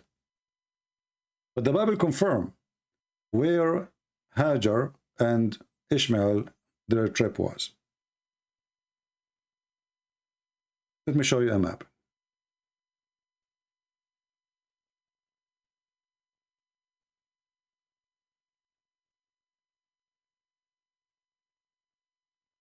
And you can write, actually, you can type in Google right away. I mean, you can, there's tons of websites explain to you. And all of this is based on the Bible.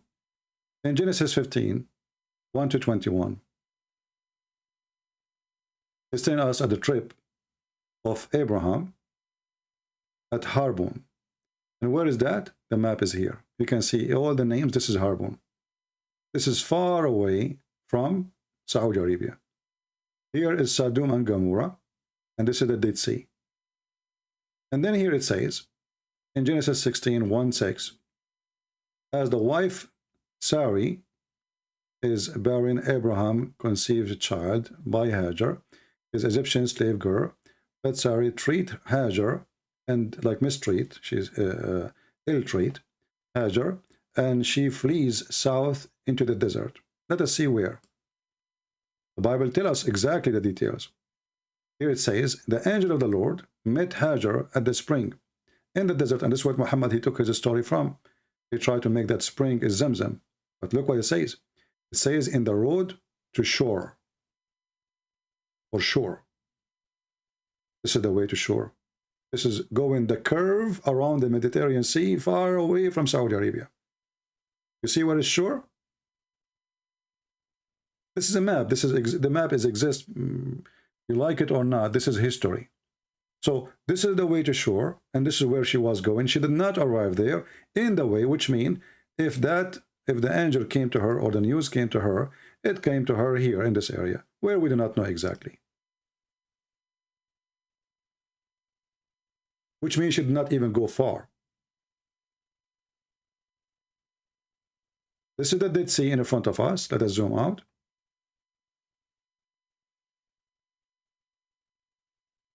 Let us use red line. This is the Dead Sea. This is Jerusalem. This is the mount. This is Harbon. The woman she left in her way to shore, and then she received the news to come back. And this can be found in Genesis 16. You can read all the chapter or from verse number 7 to 16. And then God, he gave a news to Abraham about, his covenant, and I mean, the rest of the story. But as you see, Ishmael nowhere went close to Arabia. And by the way, the word Arabia, when we say Arabia today, we mean Saudi Arabia. But the word Arabia means desert. So literally, Ishmael, he went to the desert. And this is what desert mean, Arabia. But this is not Saudi Arabia today. As you see, this is the map. And this was the direction. So when the Muslims, they try to fabricate they get themselves busted in many ways.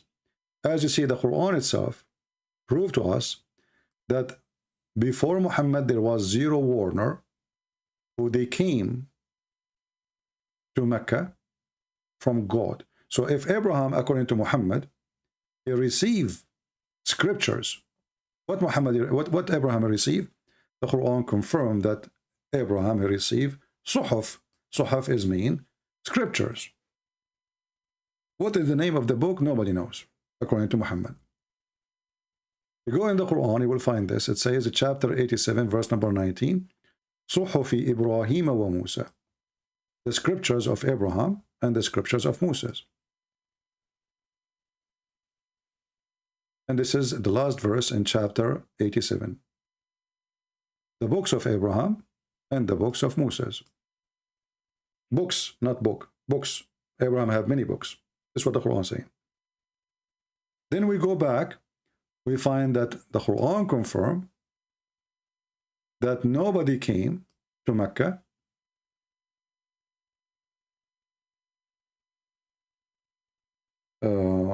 never anyone came to Mecca. Let us see.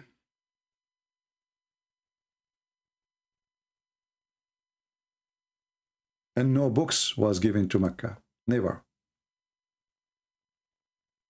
Chapter 34, verse number 44. If Abraham and Ishmael, they are the one actually who established Mecca, and then the one who are there is the ancestor of, or they say they are the seeds, the offspring of Ishmael. How in the world the verse saying, we never sinned before you? Look carefully. The stupid Quran, he gave us a jewel. Because the Muslim, can say, well, it says never sent to them a messenger. It doesn't say before you. Maybe it's talking about your time, his time. But the Quran, he gave us a gift. He decided to say before you. So before Muhammad, Mecca never received neither scriptures, neither books, neither Abraham, neither Ishmael, for they never received a warner. Never.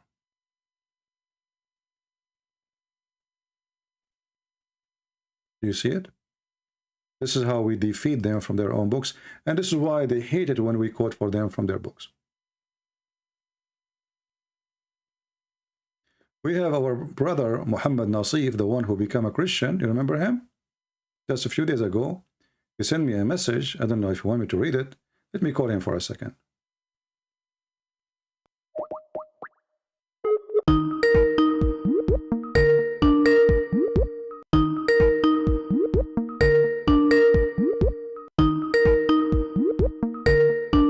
Maybe you don't want to talk, I don't know. Let's mute the speaker.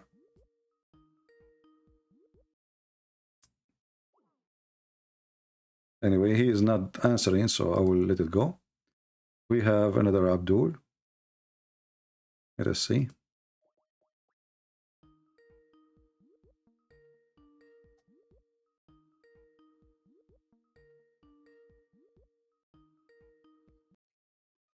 Hello? Hello? Yes, my friend. So you want to join us? Muhammad? Yes. What do you want to say? Go ahead. We are live on air.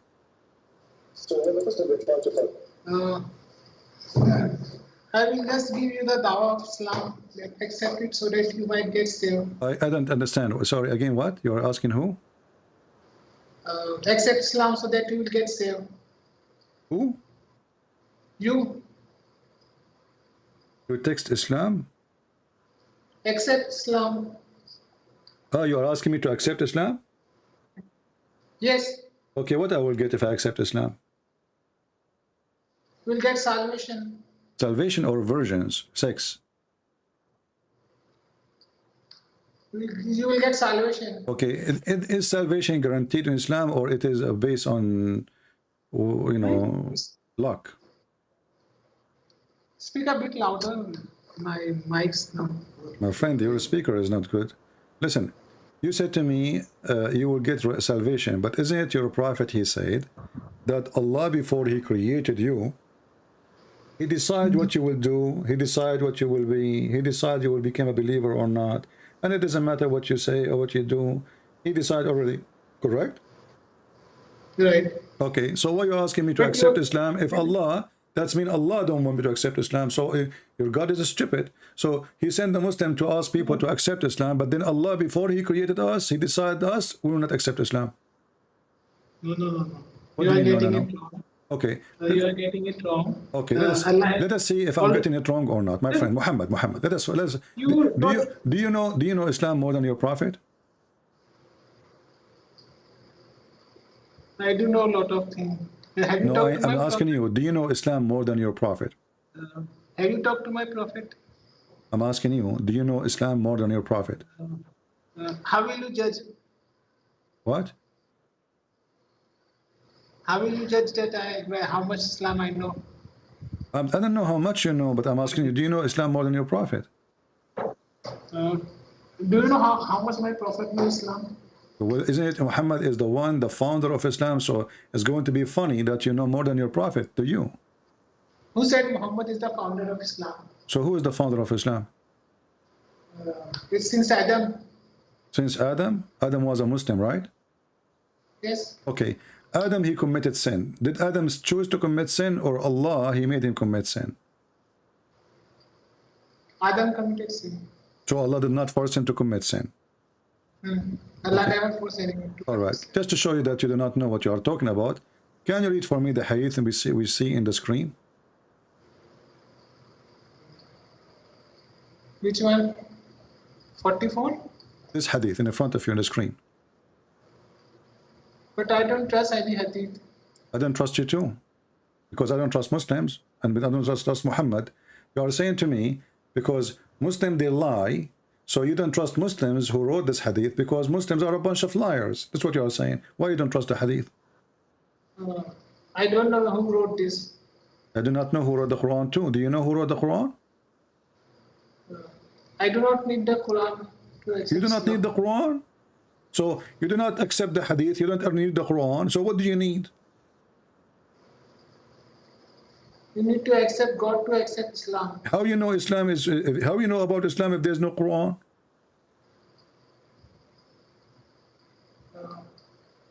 Okay, so Quran, even if you know a little bit, it's okay. As you see your prophet, as you see your prophet, he made Allah, he said that Allah, he made Adam commit sin, and he decided for him to commit sin 40 years before he created him. And this is the case for all of us. So when we do anything, Allah he's the one who made the decision. So right now, according to Muslims, I am saying to you what I am saying because Allah, he decided that I will say those things to you. Like, as an example, I will say Muhammad is stupid. This is not my choice. According to Islam, it was a destiny. He made a Christian prince says Muhammad is stupid. What do you think? Okay, even if Adam was made to create sin, he has been forgiven. Na? So what's the issue then? Adam is a prophet of God and he has been forgiven and he has been accepted. Okay, you just by said God. that Adam was a prophet of God. What's the name of the book of Adam? What is the name of the book of Adam? Adam is a prophet of God. What is the name of his book? Every prophet did not have the book. He's a prophet who didn't have a book. Okay, so what, he was receiving prophecy, but nobody put it down? Did Yusuf, did you know Yusuf, Joseph, had he had any book? What book? All the prophets did not have any book. All the prophets. Yusuf, But isn't it your prophet, he says, Allah, he sent 124,000 messenger and all their books is gone except the Quran? Allah sent around 200,000 prophets. Okay, 200,000 now? This is auction. This is 200,000. I thought this is 124,000. Look like the number is increasing. Yeah. Okay. So some scholars say listen. You sound like a very smart person. I have 2,000 people listening. I will give you a chance to convert them to Islam. What they will get if they convert to Islam? Is it true that Allah will give us big books in heaven? If you desire, if you do not, He will not give you. No, it's not about desire it. Allah, he said exactly what we will get. He said you will get big boobs, and they are in the shape of a cube. in the shape of a cube. Is that correct? It is in the shape of a cube. Only if you desire. If you do not desire. Well, he did not say if you desire. Don't lie. He says, okay, so do you promise me? I'm saying. Can you make a promise that if I convert to Islam, I will get big boobs? How you can confirm that to me? Because honestly, there's many things I like in this earth. I like baklava and big boobs. So what do you think? Can you guarantee me that I will forget about the baklava for now?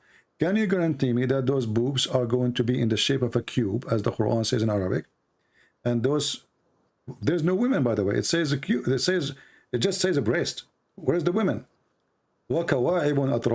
So can you guarantee yourself that the God who you worship, he will give you really big boobs, women, boobs without women, which is nice, but because women, they give you a headache, man. I mean, why you need the women if you get the boobs? I mean, come on, like what the heck? I don't want women. They give you a headache, like buy us this, take us there. You made me upset. You know, you were rude to me. Come on, give you boobs, just the boobs. The verse says Allah will give you boobs. Are they flying boobs? Okay. How you explain? Okay, I can guarantee. How you explain to me? How you explain to me this verse? Go ahead. I can guarantee you what you want, you will get. Whether you want boobs, whether you want women, whatever. But how you can guarantee me that those exist? Those are real. Maybe they are balloon. Maybe they are fake. That will be my headache with my God. But you just accept Islam, brother. If I accept Islam, I will get the boobs. You need to accept God, brother. Why don't you accept God? Are you from India, my friend? I cannot disclose my location or identity, brother, for security. You must be the angel Jibreel sent to me by Allah. You cannot disclose your location. Okay. So, okay, what about Allah? He promised me a vagina and he described how they look like. What do you think? Do you want vagina? I want vagina? No, I don't want. I don't want vagina. Whatever you will desire, if you will desire, you will get it. Okay, what if a man, he desire a penis? You will get it? You desire? A penis. Is a gay. That's okay, you will get it. You will get a penis too? You like it big or small? You talk about yourself, I will talk with but my you are the God one who says myself. it's okay, you will get it. That's mean in Islam, in the heaven, you Muslims, you will be homosexual there too. And actually the hadith says that in the heaven there's a market, whereas there's no buying nor selling except an image, is correct? So, you know, you Muslims, you will get images and you go inside the magazine to have sex with the magazine. Correct? Okay. So what's wrong? So why Allah will not give you those images, my friend? I mean, if Allah, what is the purpose of those images? You watch them and then you go inside the image and you have sex with it. And those images of men and women. So if you in heaven and you see an image of a handsome man, do you think you will jump inside and have sex with the man? No, that image will be of yours. What? You will be in that image. I'm not sure what you are saying.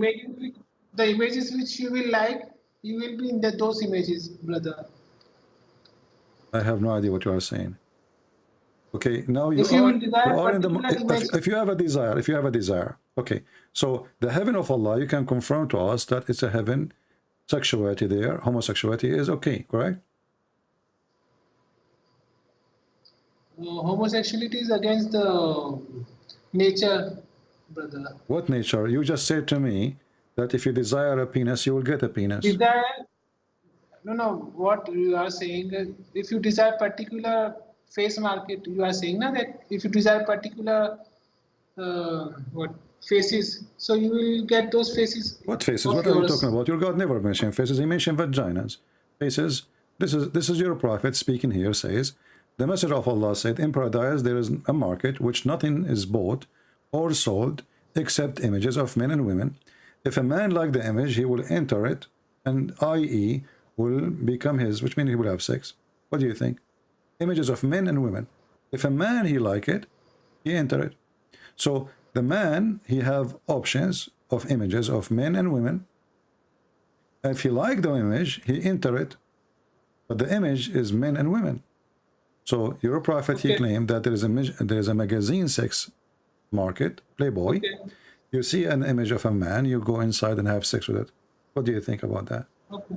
It's okay? Okay, you want that? Huh? Yes, that's okay. That's okay. That's okay. Okay. You want to be there? Is that why you whatever you desire? Okay. See, Listen, Abdul. whatever you desire, you will get, brother. Whatever you desire. Okay, what if somebody desire? What if somebody desire? What if somebody desire to rape you? You just said whatever you desire, correct? Actually, the Quran confirmed that. So, what if somebody desire to rape you? True. If somebody desire to rape you. Just. Huh? Hello. Yeah. You said whatever you desire. So I'm asking you, what if somebody desire to rape you? He like to rape you. He like you. You will like that? You will desire that? You're asking me, I'm not going to be there. I'm not a Muslim. You are the Muslim. There's a Muslim there. Muhammad, he like boys. Muhammad, he like boys. He look at you. He look at you. He says, okay, I'm going to rape this guy. And the Quran says, whatever you desire. Whatever you desire, right? Okay. Anything you desire. So if a man, he decide to rape your mother, it's okay. If a man decide to rape your wives, it's okay. If a man decide to rape you, Allah, he promised him whatever he desire. He can't say no. Okay. Okay. My friend, That's thank you. okay. Thank you for this conversation. We will call it Mr. Okay. Muhammad Afzal. I mean, you are a genius, Muhammad Afzal. That's deep. I think in 5 minutes we learn a lot about Islam. It's going again. You know, no, Muhammad Afzal, that's it. You know, I had enough of you. You are too good for me. I'm not in your level, my friend. Lord have mercy. Hey, what the heck? This guy, he keep calling. Don't force me to block you. I will block you. That's it. I'm done with you for today. Maybe we'll call you a different time. Let me block you. What the heck are those people? This is religion? This is really religion? It's okay. Yeah, do you wanna do that to me? He's asking me if I want to do that to him. Look like you like the idea. There's a story. If you go to Shia Pan website, it's a Shia website. There's a homosexual. He heard one of the soldiers of the caliphate. The caliphate, Uthman was killed. The caliphate, Uthman was killed. A soldier, he said, a Muslim, he said, if I know who killed Uthman, I'm going to F him. If what? If I know who killed Uthman, I'm going to F him. A homosexual, he heard the guy saying that. So he said, I am the one who killed Uthman. The soldier, he made this person bend over and he started effing him. The homosexual, he said from underneath, if I know this is the penalty of killing Uthman, I would love to kill Uthman every day.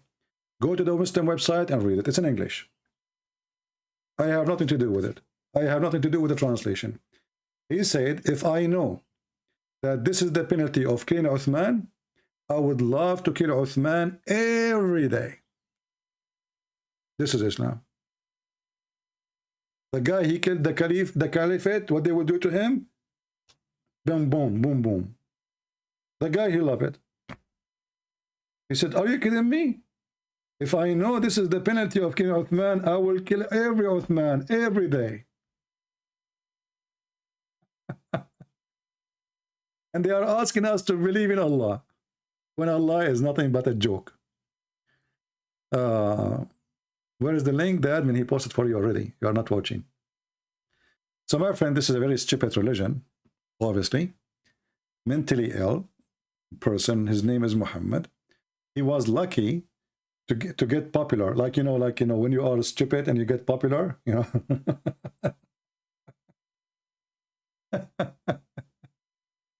Like, you know, there is some people in YouTube or in those apps like TikTok, they became so popular because the way they eat or the way they do stupid things, you know. So everybody share their icon, like, you know.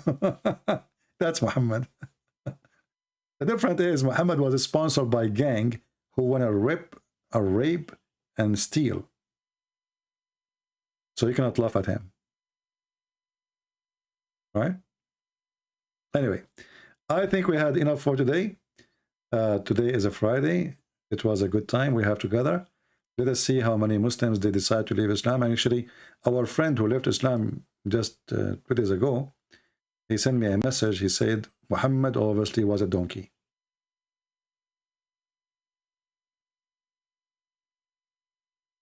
Isn't it beautiful that Muslims, they call you to call me names, to insult me, and then they leave Islam.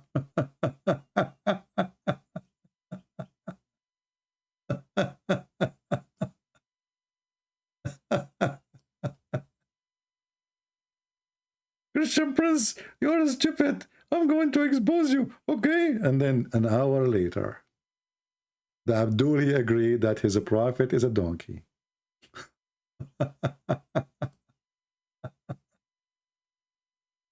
Actually, if you want to watch videos about those an hour later, it was Sheikh Omad. See his channel. He can post his channel for you. Go watch his videos. He is the one who come with this. An hour later, like the movie, you know, 50 minutes later, like the guy, Christian Prince, I am here to get you busted. You are a liar and you are a coward, okay? And you don't know nothing about Islam. And then an hour later. Yeah. So do you see, my friend, the difference between us? When our friend Yaqub, he asked me about slavery, we did not deny it.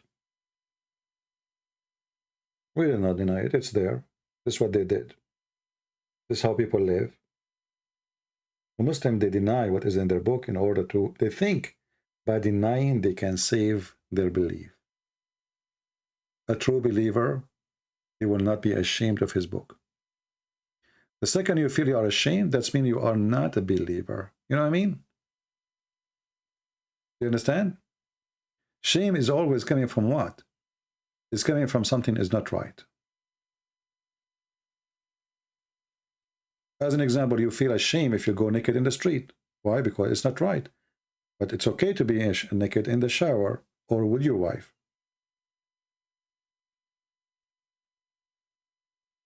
So there's a place. If we change just the place, that will make it shameful, even though it's the same act. So when the Muslims, they try to cover up, obviously they feel the shame. Otherwise, they will not deny. We show him the hadith, he don't trust the hadith. We say the Quran, he says, I don't need the Quran. So what do you need? What those people have? Nothing. I hope the person who called me from Nigeria, today, he will be able to contact me again. And I hope soon he will leave Islam. Do we have any question before we go for today? Anyone? So remember when the Muhammadan, they say that Muhammad is from Ishmael, that's a lie. That is a lie. Ishmael is a son of an Egyptian woman. His father is an Aramaic. So the children's, and he moved back to Egypt, him and his mother. And there's tons of verses from the Gospel, from the Old Testament, sorry, saying that. And the Quran, when by confirming there is no warner came to Mecca, well, the Muslim believe Ishmael was a prophet. Abraham was a prophet. So how they are the one who built the Kaaba, they built it to who? There's nobody there? Don't you say that his offspring? Did he warn his offspring?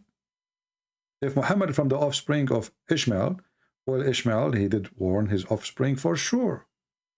So when the stupid Quran says no warner before you, Muhammad came there. Muhammad, he made a poo-poo as usual. Muhammad, he cannot stop making poo-poo. He's a poo-poo man. And not only that, Muhammad, he made it so clear.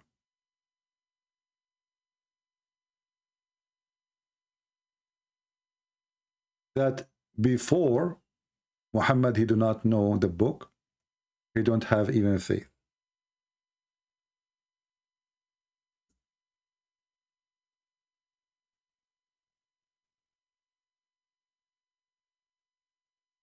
what kind of a person he was chosen for the mission. Chapter 42, verse number 52. And thus do we reveal to you an inspiration book, but this is for sure proving Muhammad again to be a liar, because the Muslims agree that Muhammad received words from the mouth of a man. It was not inspiration. Inspiration, if it is, God spoke to you in your heart and your mind. If a man, he come to me, and he is physically a man, and then he said to me, hey, Christian Prince, God said to you, this is not inspiration.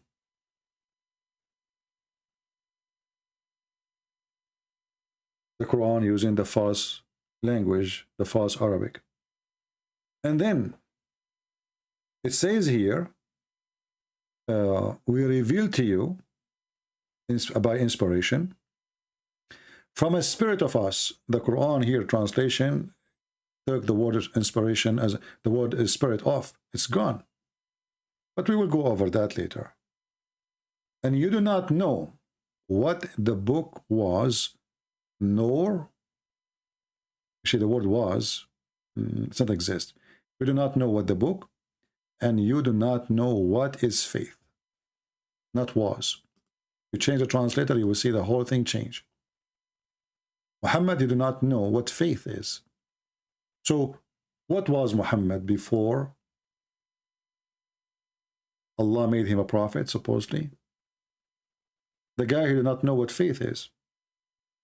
He was a hippie. He was a pagan. But after Islam, still he's a pagan. He adopted everything the pagan have. The black stone, the Kaaba, As-Safa, Al-Marwa, every pagan practice, ritual practice is part of Islam. And not only that, he claimed that the black stone is the right hand of Allah. So you do not know what the book, and nor you know what is faith. That is Muhammad. Pure pagan man.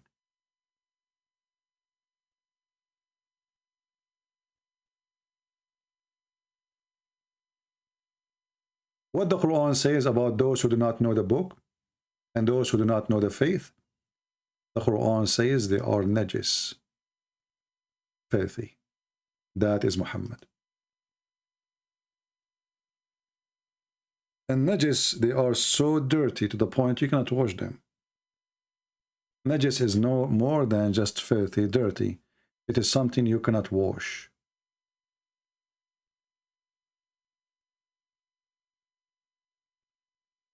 Muhammad is a pagan and a clean person according to the Quran. Chapter 9, verse 28.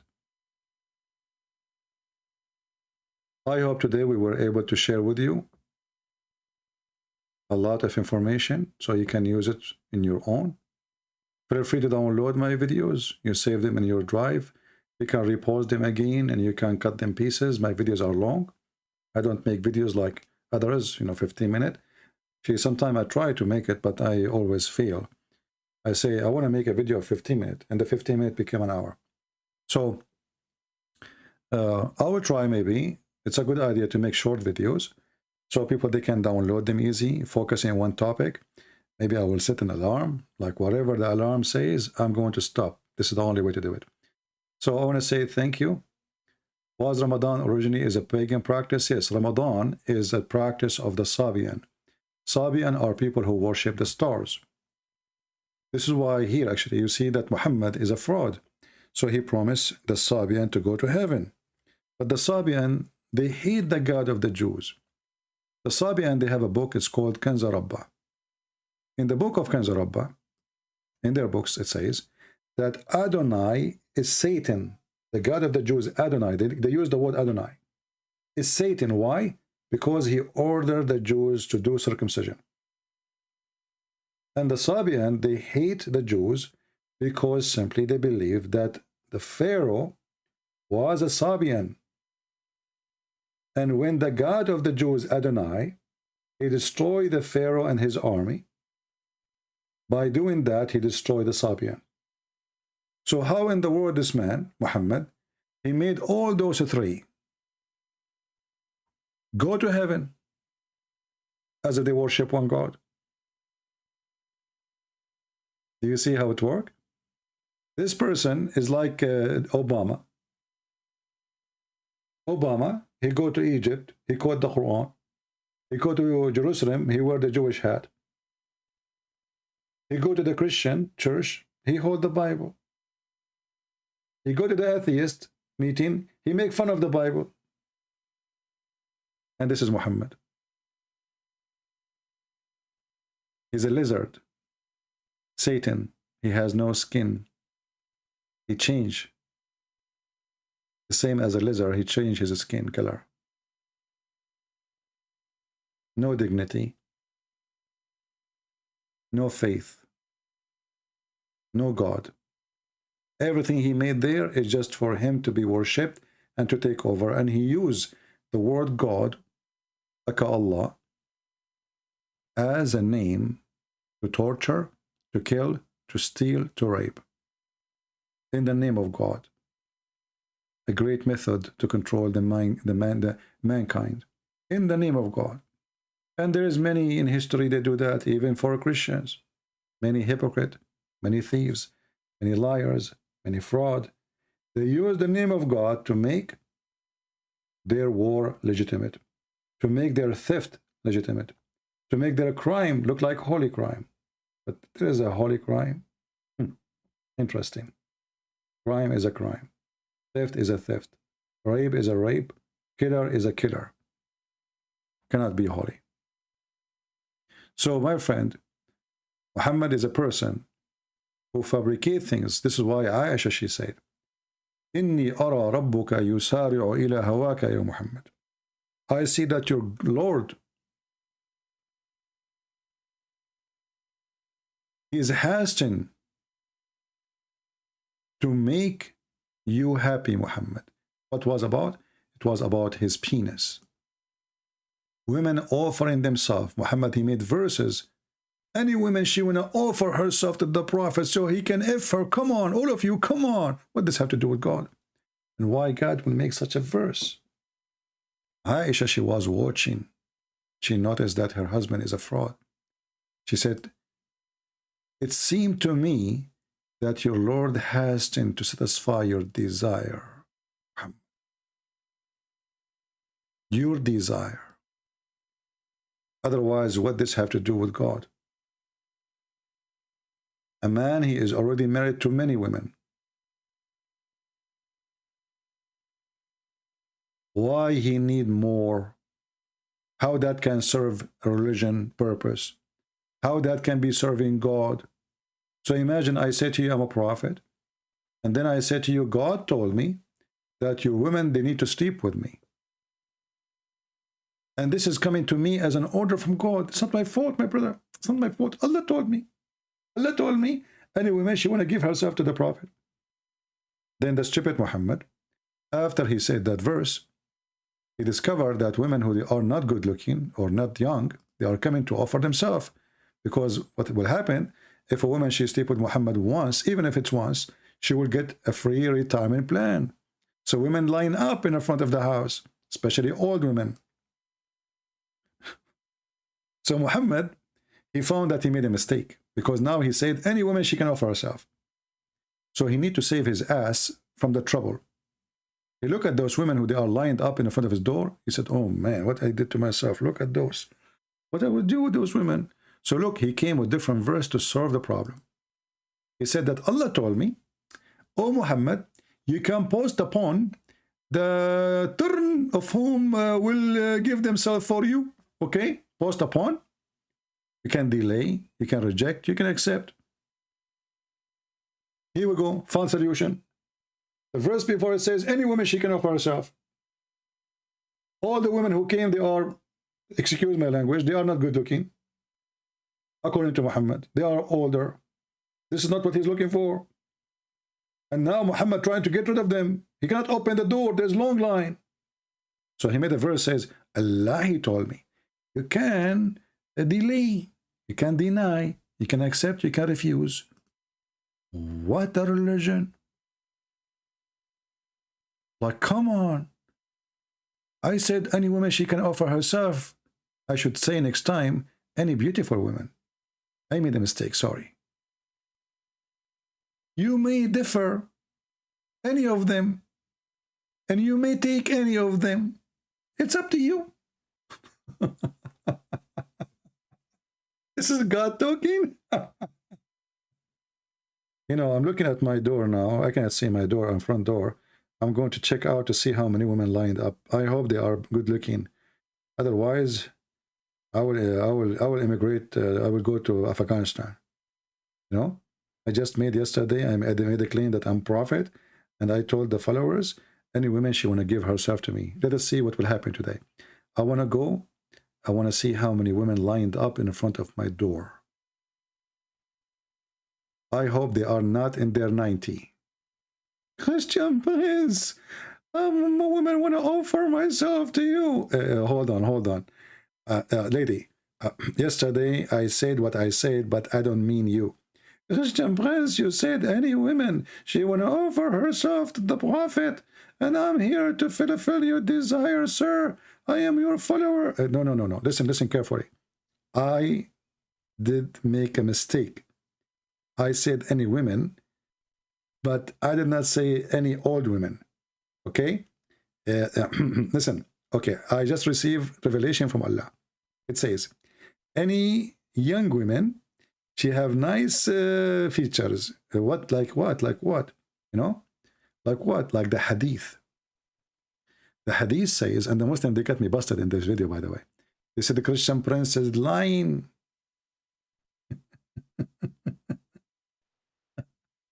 He's lying. It doesn't say that they have nice breasts and nice... He's lying, brother. It doesn't say that, brother. Like, let us read together. You know? Unbelievable.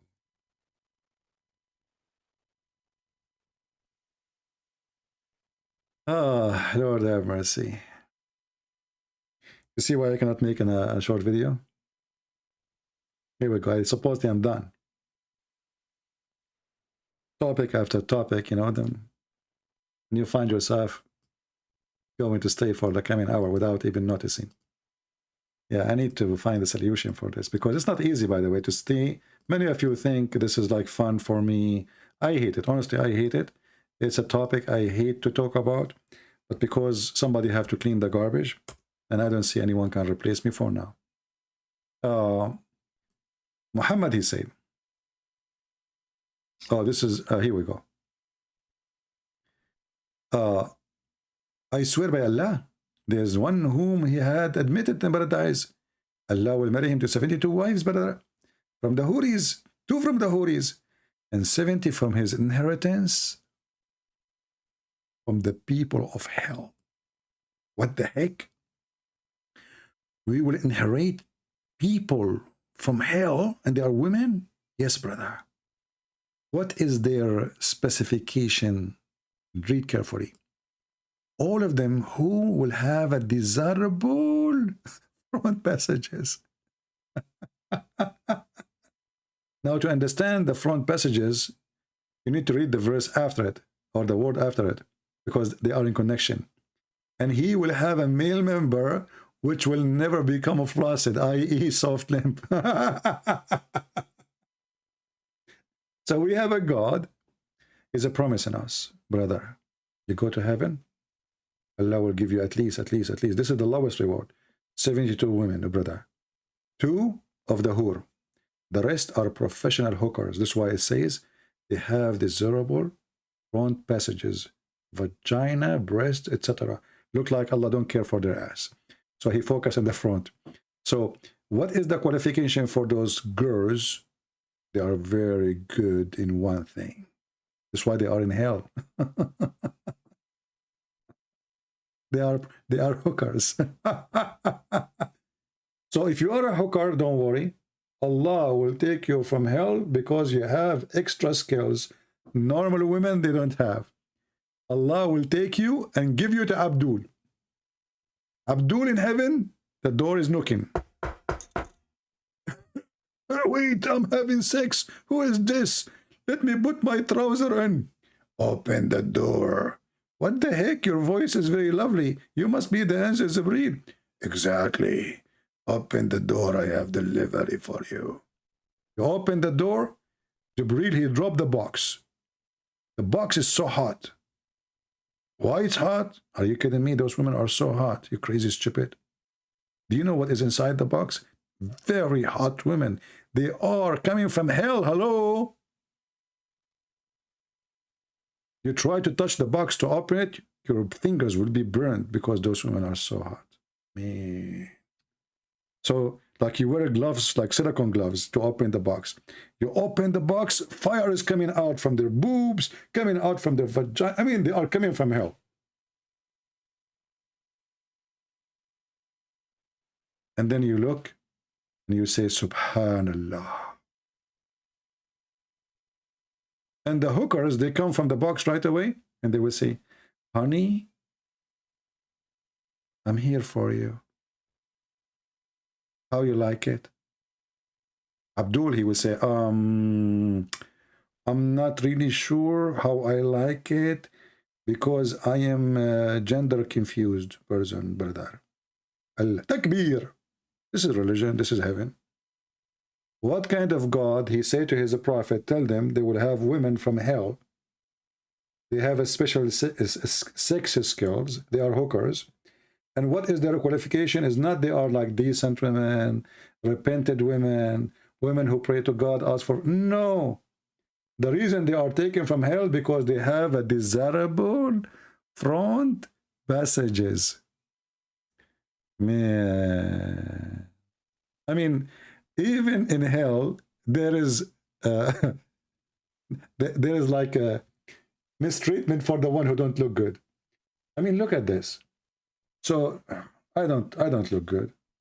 What I will do now? You have no hope. Allah will not take a male who don't look good to the Muslims to there, you know, boom, boom. You stay in hell. That's it. What about a female? Yes. If you don't look so good and you are so good and boom boom, no way. But if you are a hooker who have a nice desirable fronts, you got your chance to get out of hell. So look here. Hooker society, hooker association. You are going to go to heaven guaranteed. Oh boy. I mean, imagine this guy is standing in front. Imagine we have YouTube today and Muhammad is speaking to people saying this.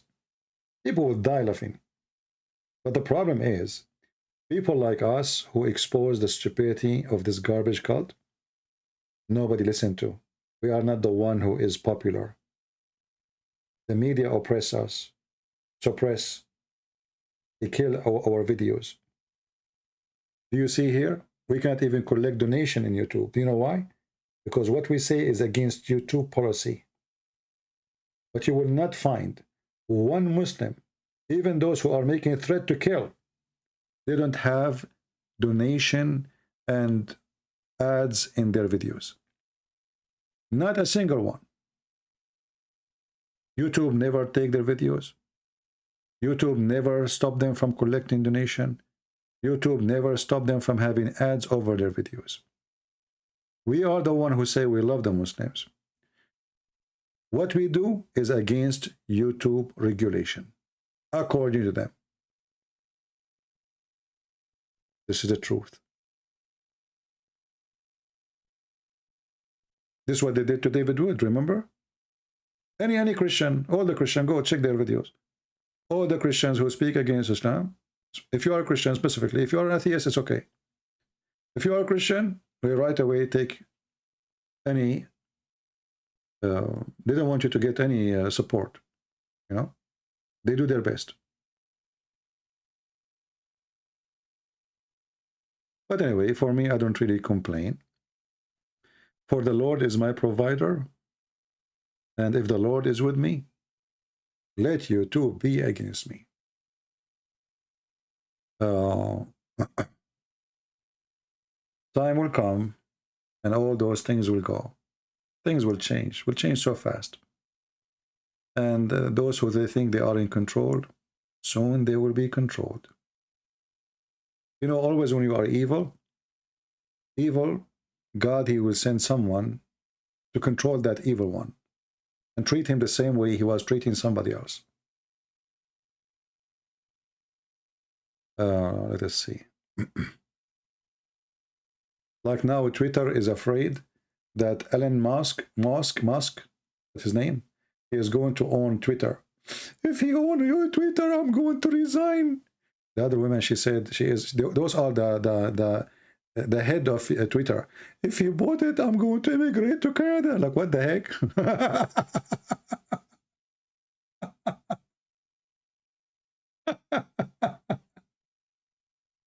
What happened to the monsters of Twitter? Suddenly, you see the power of the money? Suddenly, they're afraid. Those are the one who banned Trump, who banned everybody, who stopped me from posting. I mean, anyone. They control everything. It's a communist regime. You know, in communist, nobody dare to say anything except the government, whatever the government want. And now they are terrified that Elon Musk is going to silence them because he will give a freedom of speech. If Islam does not exist, what videos would do about?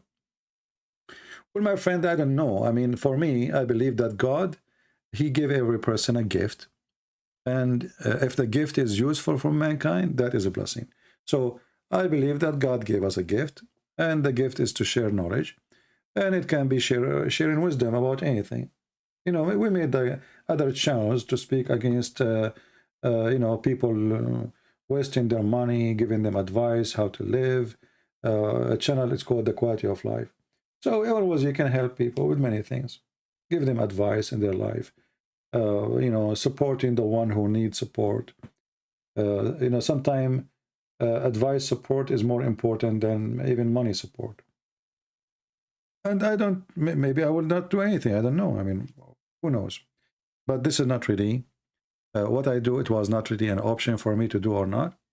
I came online one day and I saw people converting to Islam every day. I could not believe it. So I decided to have my own fight against this God. And I was extremely successful, even though the challenge was so big, because even now my English is not so good. So imagine a person who is an immigrant. He have a little English. He is going to convince, he's going to debate. Even he's going to write books. How you can do that? So the challenge was so big, but again, if the Lord is with me, who could be against me? With my little, you know, English, I was able to do a lot of work. My books now is translated almost to all languages: Chinese, Russian, Malaysian, Albanian. And by the way, our book 6 on Allah, the Albanian version is already, the link is posted in Patreon.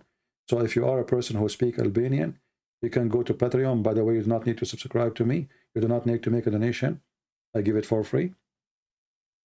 And for sure, we would be happy to receive donation.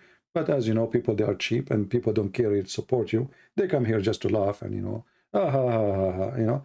But how you support yourself, who care? But it's okay, I understand. This is how the world is. The Lord is our provider. So we have the link there for our book. But imagine one day you start with nothing. Nobody want to listen to me. Nobody want to listen. And then one day 9/11 happened. And then suddenly everybody start listening. Everybody start listening. Before, the second I speak against Islam, the Muslim, the Christians, they will say to you, this is not Christianity. You should not talk like that. This is not right. The Bible, you are spreading hate. I mean, how I'm spreading hate? They are converting your kids to Islam. They are fooling your kids. Christians, they were my enemies. They were fighting me the same as they used to fight Paul. They call me names. They rejected me. They refused to listen to me. This is the truth. And until now, you will see a lot of potatoes. They come here and they tell you, you should not talk like this. But they themselves, they never made a Muslim leave Islam, and they never made a Muslim accept Jesus. If you are talking about profession, what to be, I have my degree in law. I can work as a lawyer, but I don't like to work as a lawyer because a lawyer is a liar, you know. I mean, it is an option. I have degrees. I mean, I'm not a person who don't have education. When I say my English is not good, doesn't mean I am not a person who have education.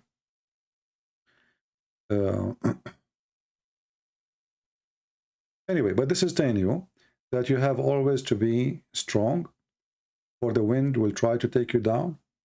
Christians, they will fight you. Christians, they will make videos against you. They call themselves Christians. Maybe they are, I don't know.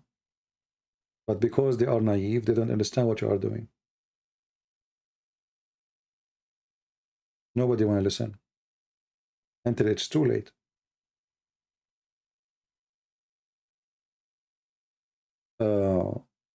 And you know, like as an example, I use the word penis, the word vagina, and they say to me, but we should not speak like this. I say, why not? Muhammad, he used it. So what we will call, okay, because you are Christian now, you cannot say penis. So what we should say, a cucumber? Muhammad, he said vagina. So what I should say? A hole in the wall? I mean, sometimes you encounter people who they are silly, and they claim that this is not the right way to speak. In order to expose a filth, well, you have to get your hand dirty. It's a filth. What do you expect? And if you don't like to hear those words, well, why you come here? I mean, it is not right for you. Why you keep coming? Look like you like it. You know what I mean? So somehow they are hypocrite. They complain about how I talk, and then they keep coming. Why you want to hurt your ears? That my topic is dirty. I'm talking about a filthy prophet. So what do you expect? So if I want to say in this penis, what I will say? In this tube? Actually, in Paltalk, you know, because the Muslim, they gang against me. So Paltalk, they banned me from Paltalk, period, you know, because I became really a disaster for them there. So they banned me, and then they receive a lot of a threat to be sued. Christian, they start sending them letters saying we will sue you. So Paltalk sent me an email, and they asked me to come back. They apologized for the wrong decision by banning me. I came back, and then they have a meeting with me. They said, you cannot use the word sex when you speak. You cannot use the word penis. I said, why? How come every room, every chat room use it? They said, this is our requirement. So now, if I want to say Muhammad having sex, what I do? If you are a person who used to be in Paltalk, remember those days. I say Muhammad having cuckoo. Anyone remember? Muhammad doing now cuckoo. And they are waiting for me to say the word sex, and right away I will receive a bounce and I will be out of the software. So we created a code. So sex became cuckoo. I forgot the rest of the code. Those who used to be there, they remember. So cuckoo, boo, you know, etc. All of this because we cannot use the word. All the chat rooms, they can use the F word, they can use anything. I mean, anything. I mean, they have a porn there. Paltalk, they have a porn section. Can you believe it? Literally porn. I'm not joking. They have literally porn section. Adult porn. People open their cameras, playing with their private part. Literally. But the Christian Prince, he cannot use the word sex. Can you believe it? I have to use cuckoo. And then you are a new person who enter my chat room first time. And you see this guy is saying, the prophet, he did cuckoo. And you say to yourself, What the heck is that? He was doing what? Cuckoo, cuckoo. What does that mean? You can't explain. He went with his Aisha to the bed and they did cuckoo, cuckoo.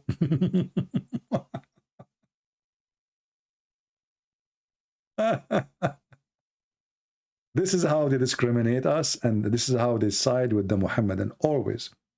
All those giants, all of them, they will be punished severely by God. That they will come for the crime they do against the Christians, for the discrimination they do against us, for nothing wrong with it. Everybody have the freedom of speech except the Christians. Muslim, they can say whatever they want. They can even threat to kill us. YouTube don't hear. YouTube don't tell.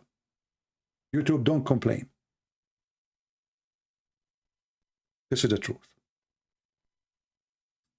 I want to say thank you guys for being here. And let us hope that Allah will provide the Muslim with the penis will never go limp, because it's going to be horrible that after all these promises, you go to heaven and your penis is limpy. That really is not right. It is time to use it, not to lose it. And like, what? It's not working. So Allah is all merciful, and He decided to give you a penis will never go flat. This will be a good to have a car, have a tire will never go flat, but a penis never go flat. That is different level of a spirituality. Islam is a spiritual, and your spirit is connected to your penis. That makes sense. A lot of sense. Well, thank you very much for being here. Remember, we will be live every Friday and Sunday at 10 a.m. in the morning, 10:30. But doesn't mean we don't go in different time during the week, usually in the morning. So subscribe to your friends. And don't forget to download my videos, because I don't keep them for long. Actually, I do not do cleaning to my channels for a while. Soon I will do.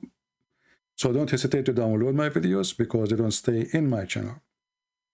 You will find them always in other people's channel. Until we see you soon again, I say, may the Lord bless you. Christ is Lord. Islam is false.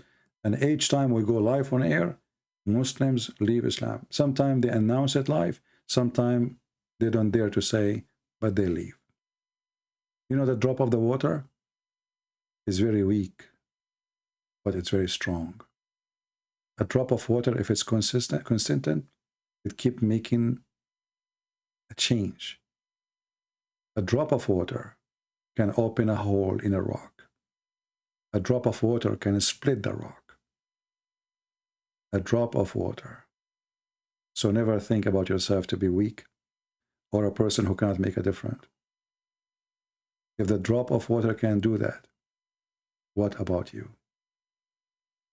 If the Lord is with me, who could be against me? Love the Muslims, don't hate them. Hate evil.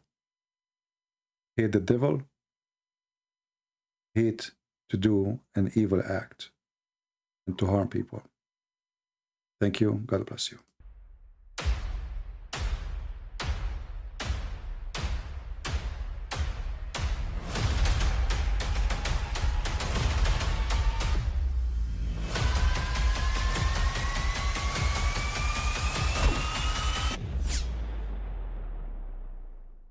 But I mean, again, he doesn't know who Gabriel is, right? Because he didn't come from an Abrahamic faith.